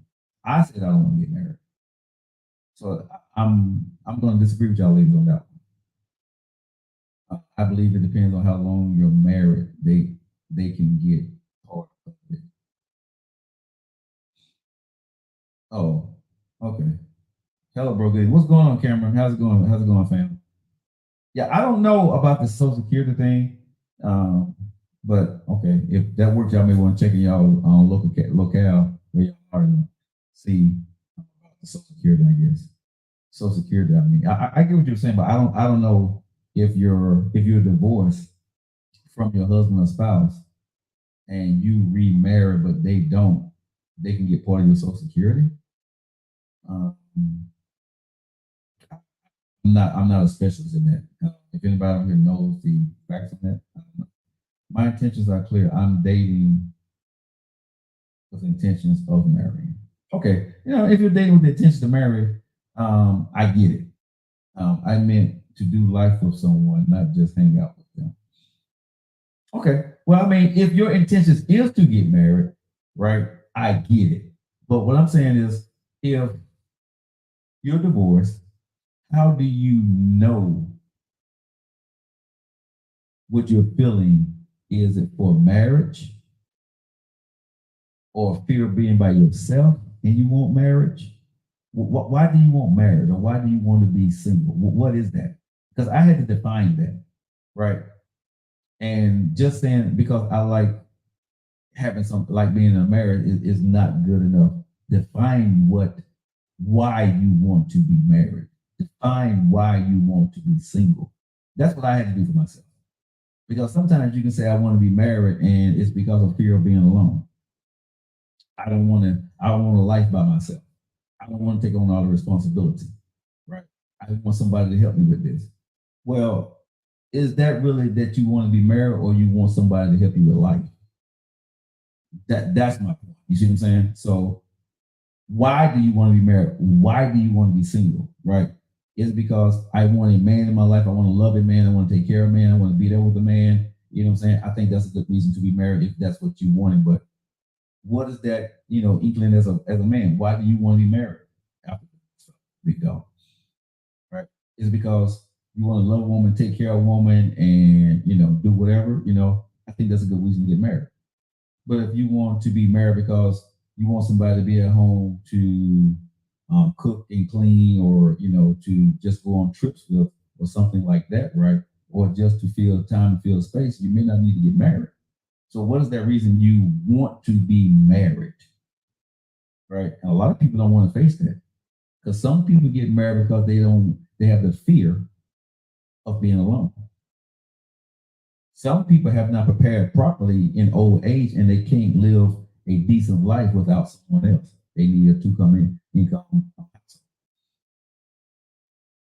Some people truly marry for love. Some people don't. I know, and I've said on the show many times, that there are many people who, when they remarry, they say, I married the first time for love. I'm not married the first time, the second time, but I'm married the second time for money and comfort. I don't have to love him. I don't have to love her. I don't have to love him.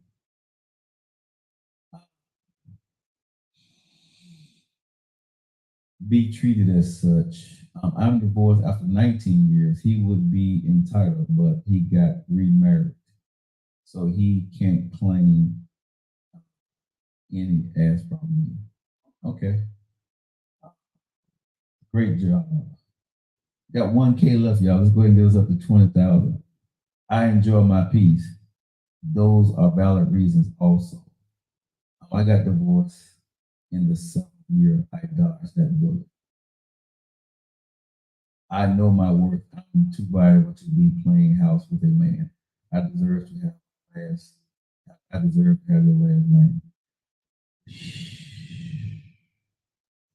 I ain't planning on giving my last name to nobody no time soon. Damn that. I'm gonna lock that in. Man. So let me ask y'all this. What? I'm so serious, Kristen. I'm keeping my last name. Damn, they getting somebody. I kept my last name. Yeah. If I ever get married again, she can keep her last name. I'm good. It ain't no big deal that you get my last name. I ain't, my ego ain't that big. You can keep your last name, whatever. If it's last name, I don't care. We get married, the last name is not that important to me. But let me ask y'all this. As you got older, right, and you went through your divorce, and you're now single, Lady Smith.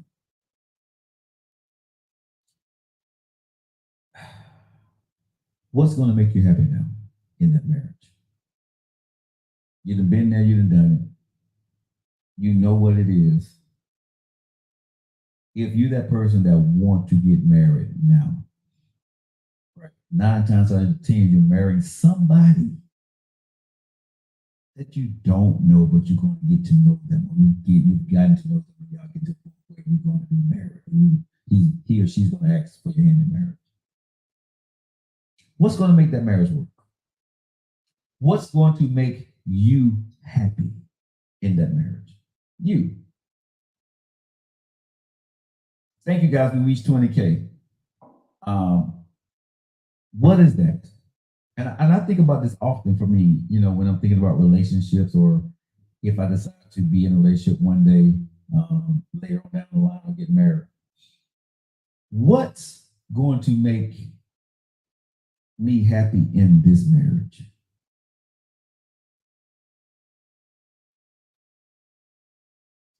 Kimberly says like-minded, peace, and love. But we talk about over 40-year-old and over 50, right? What is peace for you and him, right? Love is, I guess, easy to define, but like-minded, is that really plausible in this day and age in 2024? After the dating phase is over, that you're going to be like-minded, have peace, and be in love?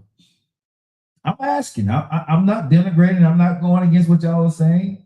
I'm just saying, can you? Is that feasible? I'm 53. If I meet a brand new woman today, it's going to take me about a year to get to know her, right? I got about a good 20 to 25, maybe at the max 30 years left on this earth to spend with somebody. And I'm not getting married for at least 2 to 3 years from now. So that takes me down to about 18, right? 18, 17 years to be with somebody. What does that look like? I mean, that's just being realistic. At 53, 63, 73, that's 20 years, right? And I'm saying I'm not going to get married for another 2 to 3 years.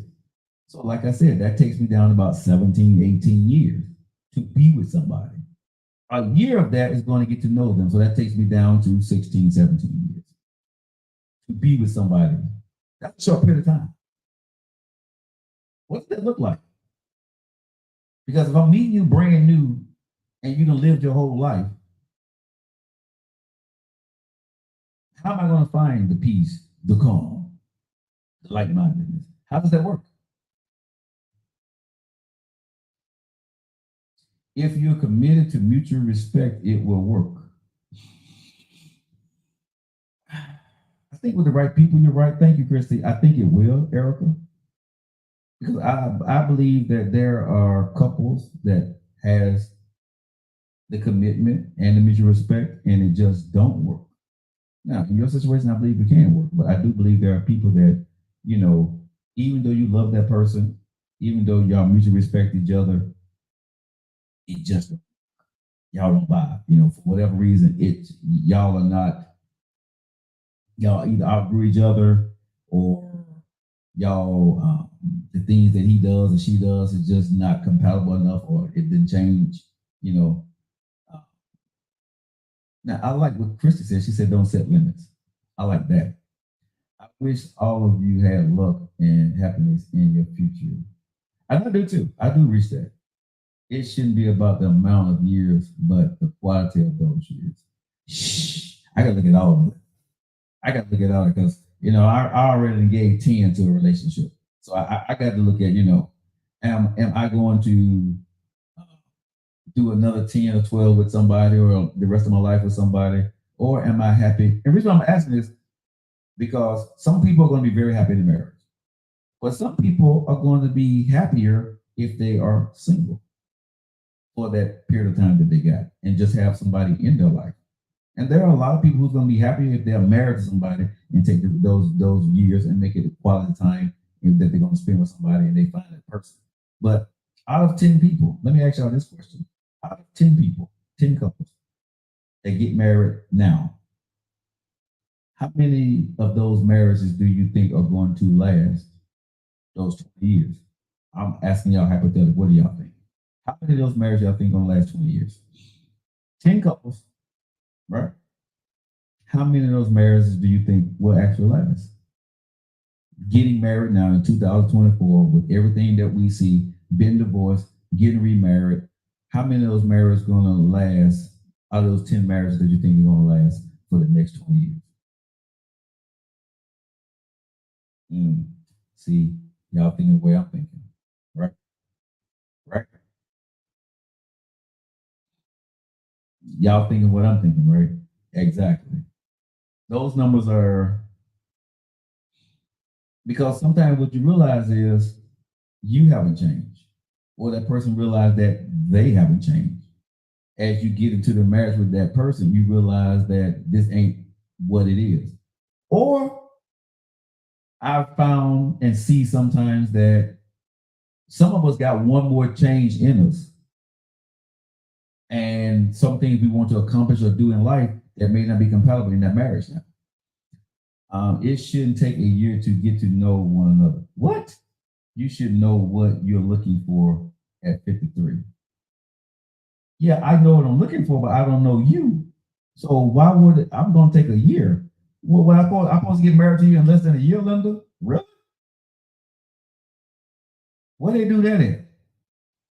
That's definitely gonna send your probabilities of staying married for a long time. Just because I know what I want, that doesn't mean that we're compatible. We need to go through some seasons together.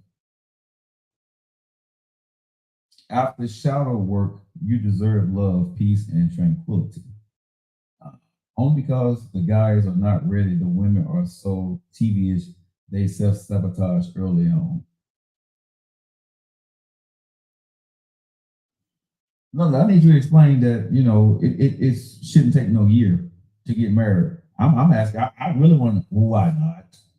Man, talk to your boy, holler at your boy. What's compatibility?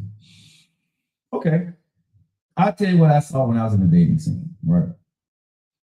I've seen women that say exactly what Linda's saying, it's not gonna take a year. What a lot of y'all saying, I know what I want. I want to be married. I want to be married. And y'all put that on the table to men. I want to be married. Okay.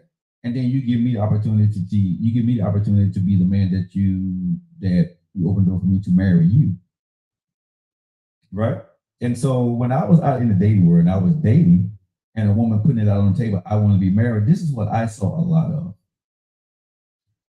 That the woman sort of kind of put the man on.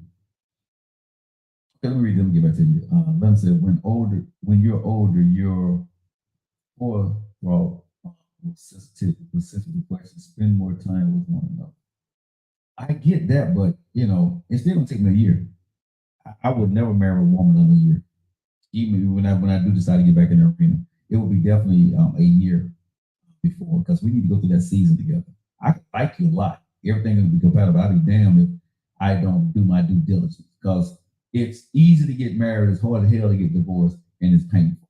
And there's a lot of issues you got to go through. So if it takes me a year or two to get married to you, it's going to take that year or two. But I'd be damned if I'm just going to go down to the courthouse and sign a piece of paper because, you're on a time schedule. If a woman's on a time schedule and says, we know we like this, and we're going to, I don't know you like that. I ain't never met you before. And all of a sudden I'm going to marry within 6 months? No, we're not going to do that. Not me. Now, some people may go do it, but I need to see us in seasons. And if you can't be patient to see do we work, we probably ain't going to work anyway, because if you're impatient with this, you're probably impatient with a whole lot of other things, right, in life. So I really got to look at you really closely now and say, okay, what kind of woman and who are you? And what are you patient? Where do your patience, what do you compromise in, and what are you patient about? So for me, that would throw up a huge red flag if you're not even willing to do the year compatibility thing to see the whole seasons for us or what we're going through. That's just me. Rachel says you're right. A year at the minimum. That's that anyone can sell you a dream. You have to really get to know that person. Yes, I love long walks now. Yeah, I mean, like I said, I'm not knocking Linda, and I'm not trying to trash you on the show, Linda, but I'm sorry. Yes, I'm 53. This year I'll be 54. But I would not know if I want to marry you until after I do a true assessment of us spending quality time in a year going through the seasons of life. We need to life together, right? And I need to see you at your best, how I handle you, and you need to see me. I need to see you at your worst, how you handle me and how I handle you, and vice versa. Because those are the things that are going to tell me if I want to spend the next 15 years with you. You see what I'm saying? Because everything can look good on the outside, and we can all put on our best performance in those 3 to 6 months. But I need to see how you really react to your family members, how you react to your kids, how you react to work stress, how you react to getting older, not being able to do certain things, how you like to travel, how you like to laugh, what is the quality time that you expected of me? How do we spend that quality time on a consistent basis? How are you at home? What TV shows do you watch? Are you really clean at home? Are you, moderate clean at home? Do you like going out? Are you always on your phone consistently? Right? When we argue, how do we argue? Do you not talk to me? Do you have an attitude? Do you tell the whole world about it? Do you get on social media? It's just so many things for me that I have to, I can't do that. A lot of things can happen in a short period of time. Just depends on life. It depends on life and the people. I'm not knocking for people who can do it quickly. That's your thing. That's your journey. I won't do it quickly. I'm not saying it won't work for people. I'm just saying I've missed too much not to do my homework. And what I hate to see, this is what I hate seeing when I do talk about this. I've said it before a million times on the show. If it don't work in a short period of time, you know everything why it didn't work at the end of it, right? And you got this litany of things that you're coming out with, right, and telling about when you should have did that homework in the beginning and took a little bit more time to get to know that person before you married them. Right? And again, I'm not knocking anybody who decides to do it in 3 months, 6 months, 9 months. That's on you, right? Because you feel the time is right and you ain't got time to wait. But getting married is very easy. Getting divorced is a whole nother ball game. And the person you married, let me just say this, is not going to be the person that you're divorcing. You know what I'm saying? That nice person that you married and y'all had everything in common ain't gonna be as nice sometimes when you go and y'all trying to get a divorce. Depending on now because y'all old as hell, okay? And now somebody got to move out, somebody got to get another house, depending on what kind of house y'all got, whose house it is, you got problems. Depending on how much money they invested in your place or whatever, you got problems. So before we go, co-mingling a whole lot of the stuff, let me do the proper thing and do time. Let's just take our time because it's too easy to get married and it's very difficult and costly and painful to get a divorce. It was like that after 27 years of marriage. Right. So that's why I say, I would take my time, right, to get married. Now I don't know how long you dated your husband before you got married to him for for 27 years. I don't know. But whatever you saw at that time, you went through the 27 years of it. And again, for people who know what they want and they go for it and it works for you, man, go for it. I'm not comfortable with that. I'm not knocking people who can, I'm 53 years old. You know what you want. I know what I want. I'm not going to play with this. We good. We haven't, everything seems to be fine. Your family like my family. I like you. You like me. Let's get married. If y'all cool with that, man, hey, rock with it. Joe Like will never be cool with that. Mm-mm. What I see in 6 months, I may not see a year later. And I may not feel about you the same way that I do now because again, I don't know you. This is what I keep telling women. I don't know you. I like you. I done fell for you, but I don't know you. So I don't know how I'm going to feel about you in a year. Because the feelings I got in 6 months, I may not feel that for you. Honestly, to God, y'all, you may not feel that for that person in a year. She may not feel like that for you in a year. You see what I'm saying? I don't know. At least let me do that. Because, like I said, for me, the first 3 to 6 months, that's fun.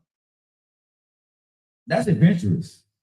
But that first year, going into that second year, that's a little bit more time. Now, like I said, honestly, if I had my way, it would probably be a year and a half or whatever. Because I want to life with that person. I want to live my life, do what I do, she do what she does, and see are we still compatible as we're living our life in peace and tranquility?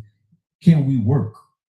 And I don't know how you can do that in a short period of time. I don't know how I can judge that. That's just me. Let's see here. Lady J, I don't want to live apart. Stay in your house, and I'm definitely staying in mine.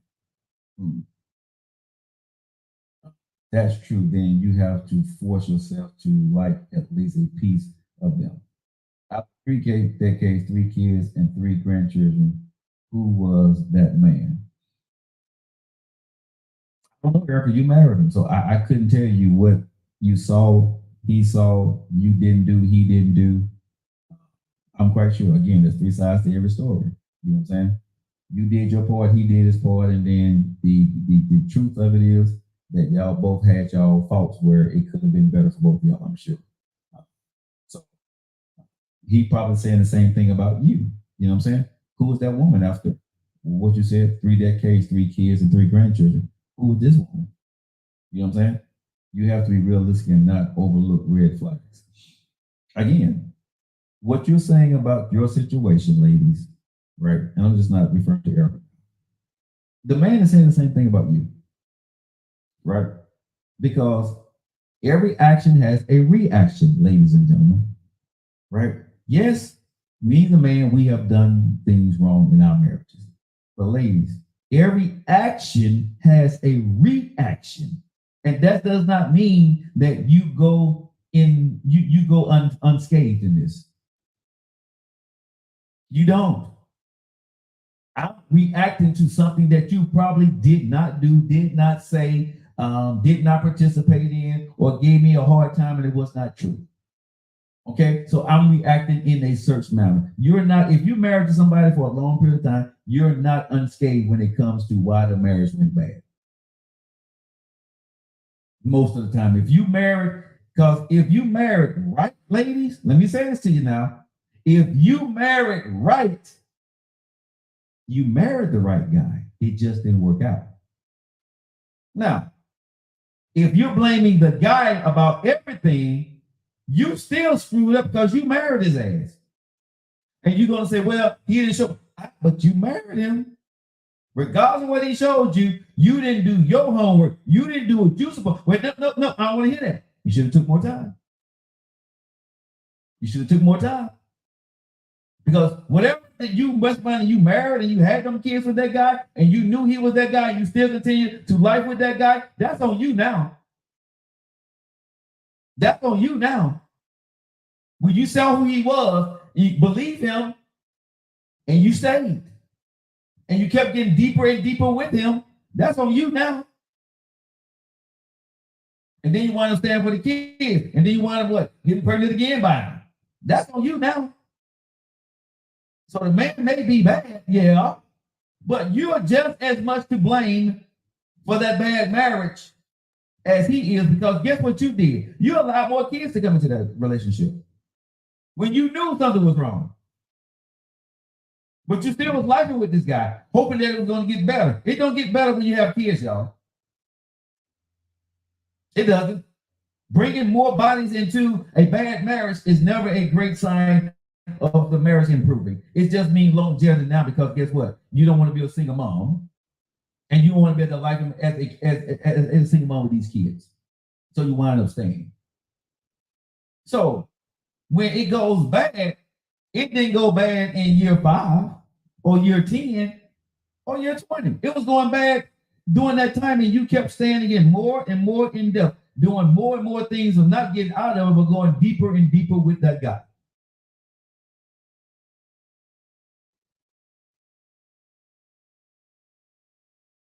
Right?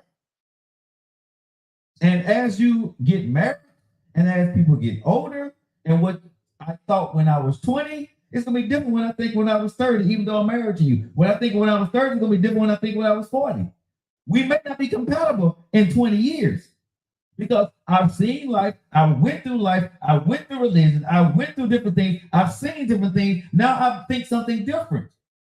You become a different person after 10 or 15 years. You won't be the same person that there is not too many men or women that are the same man or woman that you married 10 years ago, 20 years ago. They're different. You compromise, you settle, you love that person. It is what it is, but they're not the same. You're not the same. If you tell me you married for 10 years, 20 years to somebody and they didn't change, that's a lie. Because most people change. Work changes you, life changes you, medical issue changes you, stress changes you, kids change you. A relative, a mom or father died changes you, right? You could be the best person in the world, and some people lose their mom or dad and they lose their marriage. Some people can lose a child and they lose their marriage. Some people can lose a job and they lose their marriage. Some people can be gain weight and they lose their marriage. Some people start to suffer anxiety that they didn't have before and they lose their marriage. Things change. And people say, well, I'm never going to stay in a marriage relationship that I'm not happy in. I won't do that. Okay. Well, remember what you're saying. Because when you're going to get married again, that's still the same probability. Right? Just like you picked that husband or that wife that it didn't work out with. Remember now, that same person that picked that other person, now you're picking this new person. Understand what I'm saying now? The same person that picked that other person, the man or the woman that you married and you got divorced from, you are the same person picking a new person. Are you really ready for that? Your choice? Are you really thinking that you got the right thing now? That you done figured it out? Because remember, you picked that last one. You said yes to, ladies and gentlemen, you said yes to that person. That was you. All you. Now you're doing it again. So again, I asked the question, what are you really getting married for? Understand it. Not trying to deter anybody, but what I'm saying is understand at this stage in our life, right? What you're getting married for. You see what I'm saying? Because all this stuff that we use hyperbole for, it sounds good. But when you get down to the core essence of who you are, what you're doing for, only you truly know, have you really changed, right? What you actually doing it for, what you're pulling out that person, how much is that person that you're with capitulating to you because they like you that much, and how long would they capitulate, or do they really love you? Do you really love them? How much are you capitulating to the other person at this stage in your life? Because again, like I said, you're the person that made those choices before, and you're making choices again. But this time, when you're making choices, you're making it at an older, mature level, but you're making it with somebody that you don't know at all. No history. Never saw them before most times. And you're trusting the latter part of your life to your judgment. Are you really ready for that? So you are going to ace the test. I'm going to say a lot of us is going to fail. As y'all put the numbers up there, out of 10 couples that get married that second time or that third time, out of 10, how many will stay married and be happy? And y'all say anywhere between 3 to 5 to 6. Those are not good numbers. Those numbers can be higher. And the only thing I would say is, I think the numbers can be higher if you chose wisely, truthfully, with quality time, whatever your quality time frame may be. I think those numbers will be better. I think those numbers will be that because of our ignorance and our ego of what we want and think we should do, instead of using common sense and let this thing formulate for itself to see this entity in its entirety of what that is. And again, I'm not putting time frame on anybody. Y'all gonna get married tomorrow for all I care. I'm just giving y'all something to think about on the show, something to talk about with your spouse or your boyfriend or your fiance, to make sure that it's easy to walk in a courthouse these days and sign a piece of paper, especially in Alabama, right? All you gotta do is go down and sign. That's it. You don't need a priest. You don't need nothing. You married. Go try to get that divorce. You're committing to building a business. Put the same energy into the relationship. I can be committed to it, but is she committed to it? She can tell me she's committed to it today, right? Like in my relationships, I've had women say they like this or like that, but then once you start dating them, right, small things change, right? They start to get a little possessive. They start to want you to do this, want you to do that, because now if they're going to be with you, they need to feel a certain way. Like women, there are two types of women. There are women that will acquiesce to the man so she can get married, or there are women that will not acquiesce and start to slightly implore her wants and needs on that man so she can be comfortable to marry him, because he's the guy that fits the bill that she wants, right? So she slowly started to keep small things in on him to change him so she can be comfortable, because she don't want to go out and find nobody else.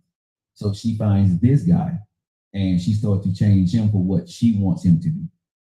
Slowly. Right. Those are the two women that you got out there. Right. Another one, of course, if you compare it works. But 9 times out of 10, right, the ones I've encountered is the one that's going to be okay, love you, and not give you any issues, right? And because they want to marry you, and they're going to be okay with the compromising either way. Then there are other women that's not going to be okay with your lifestyle, some things you're doing, or some clothes you're wearing, or the color of your house, or whatever, and they're going to slowly come in and change your life. So they can be comfortable, down what you think, but they're going to make it seem like you are making them happy. If you do this, you'll make me happy, which he's making more compromises than you make. A lot of women do that. I've seen it. I've seen it try to happen to me, and I put the brakes on that ish quick. No, we're not going to do that. It's 50-50, right? I'm not changing this. Because sometimes y'all women walk into a situation and you fall in love with a man and you see exactly what the hell it is. But because he decided to choose you, you think that because he chose you, that you can change him, or he needs to change you. He needs to change for you so you can be comfortable with him. right? And like I said, women do it very intentional, but little by little, right? They start to weed out, especially when it comes to, your friends, things in the house, the way you dress, maybe the way you wear your hair, something. It's just little small things that she's seeking. She tests you and see can she get you to do it. And once she find a way to get you to maneuver you the way she wants you to by using her feminism, her femininity, if you love me, when a woman starts telling you, if you love me, you'll do this for me, man, run. I don't love you that much. You know what I'm saying? Because if you love me, you wouldn't ask me to change. Love me for what I am. The clothes I got on, the job that I have, the friends that I have, love me for what I am. Is what you saw, what you fell in love with me with, let that be that. You see what I'm saying? And same thing for men. Let that be what that is, right? When you go into marriage at this stage, nobody should have to change or quit or stop doing anything if y'all get married. You should be on the same page. She shouldn't have to come in and change colors in your house.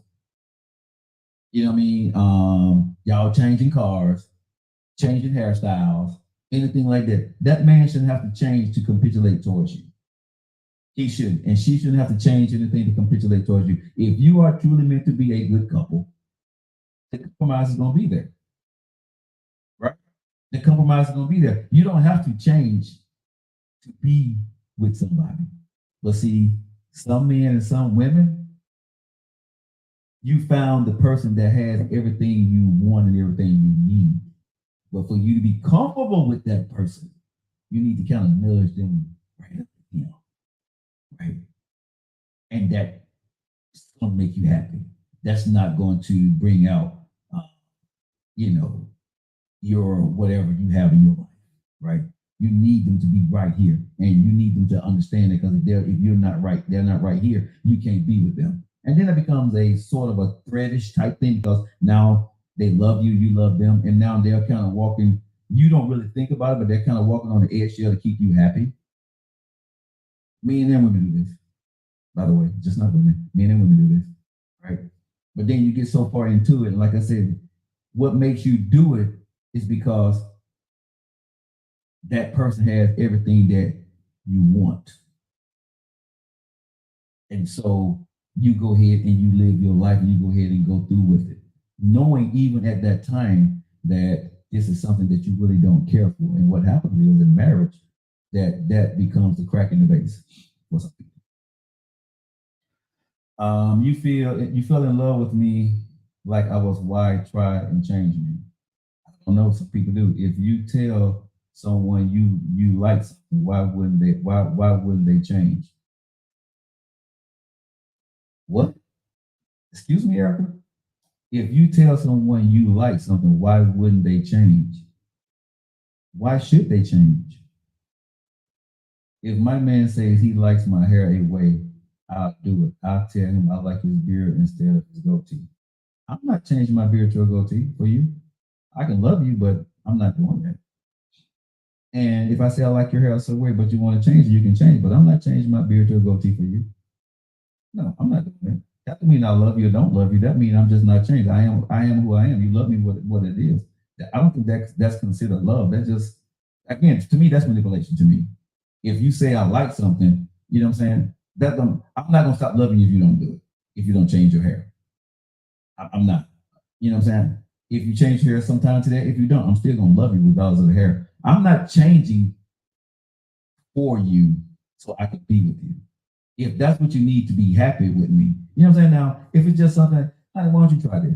Yeah, I can do that. But if it's something that is a stipulation to do it, or you're going to be uncomfortable with me and I need to change that for you, I'm not doing that. I'm not doing that. Things are not that serious, but I'm not changing. Right? What you see is what you get. If I decide to change my appearance, my clothes, you know what I'm saying? It's something that I do. My wife buy me some clothes I don't like, and I'm gonna tell her I don't like them.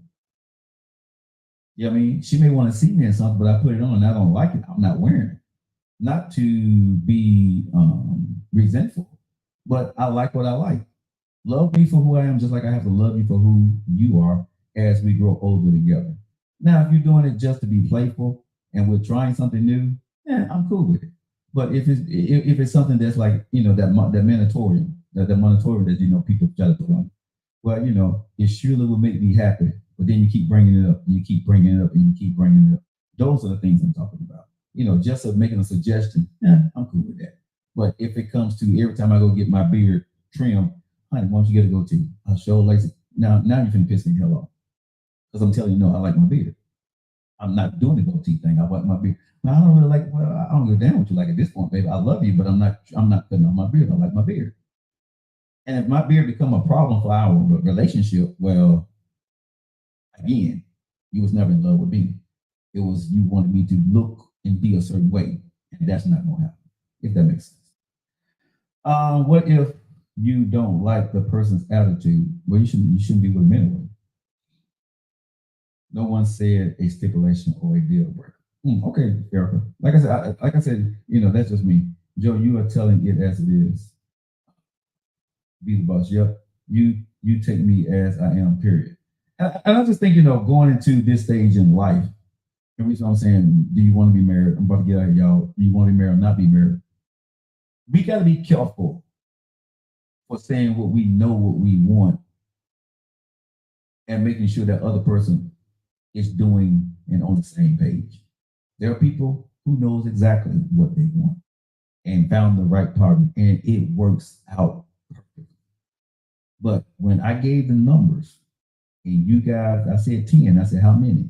It's gonna last at 15 years. Y'all gave the numbers, and y'all said because y'all understand yourself. Look at divorce right now. Divorce is high as it ever been, and most marriages they say most marriages they say 7% is not going to make it. Well, why are they not making it?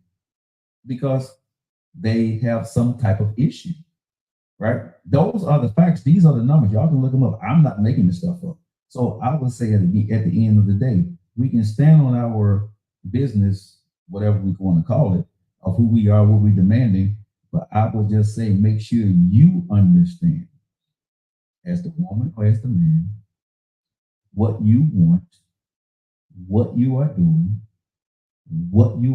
it for, and that you're going to work your ass off, and you got somebody that you're going to be with that's going to work their ass off to make it work for you. And if that takes 3 months, it takes 1 year, it takes 2 years, for however that long it takes you and your mate to do that, y'all should do that. Because again, locking it in at the courthouse is very easy. Unlocking that mess at this stage, and y'all done commingled everything, is a catastrophe that nobody wishes upon nobody. So just think about those things when it comes to marriage, because nobody wants to go through a divorce again. And I wish everybody nothing but love and happiness that's going to get married in 1 year or 3 weeks or 3 months or 6 months. I wish you nothing but happiness, right? Just think it through and make sure that you have that you're comfortable at the end of the day. When you love someone, you meet them where they are. I agree, Joe. I really hope you fall in love again. Maybe I will. Maybe I won't. I'm not. I'm in love with Joe Lockett right now. Thanks, Sassy. Erica Bunker, I agree. All right, guys, I'm out of here. You guys know how I feel about you, right? Jitim, Telmo, Aishtamas, What does all that mean? It means I love you guys. I see you guys tomorrow. You guys have a great night. Thank you so much. Take care now.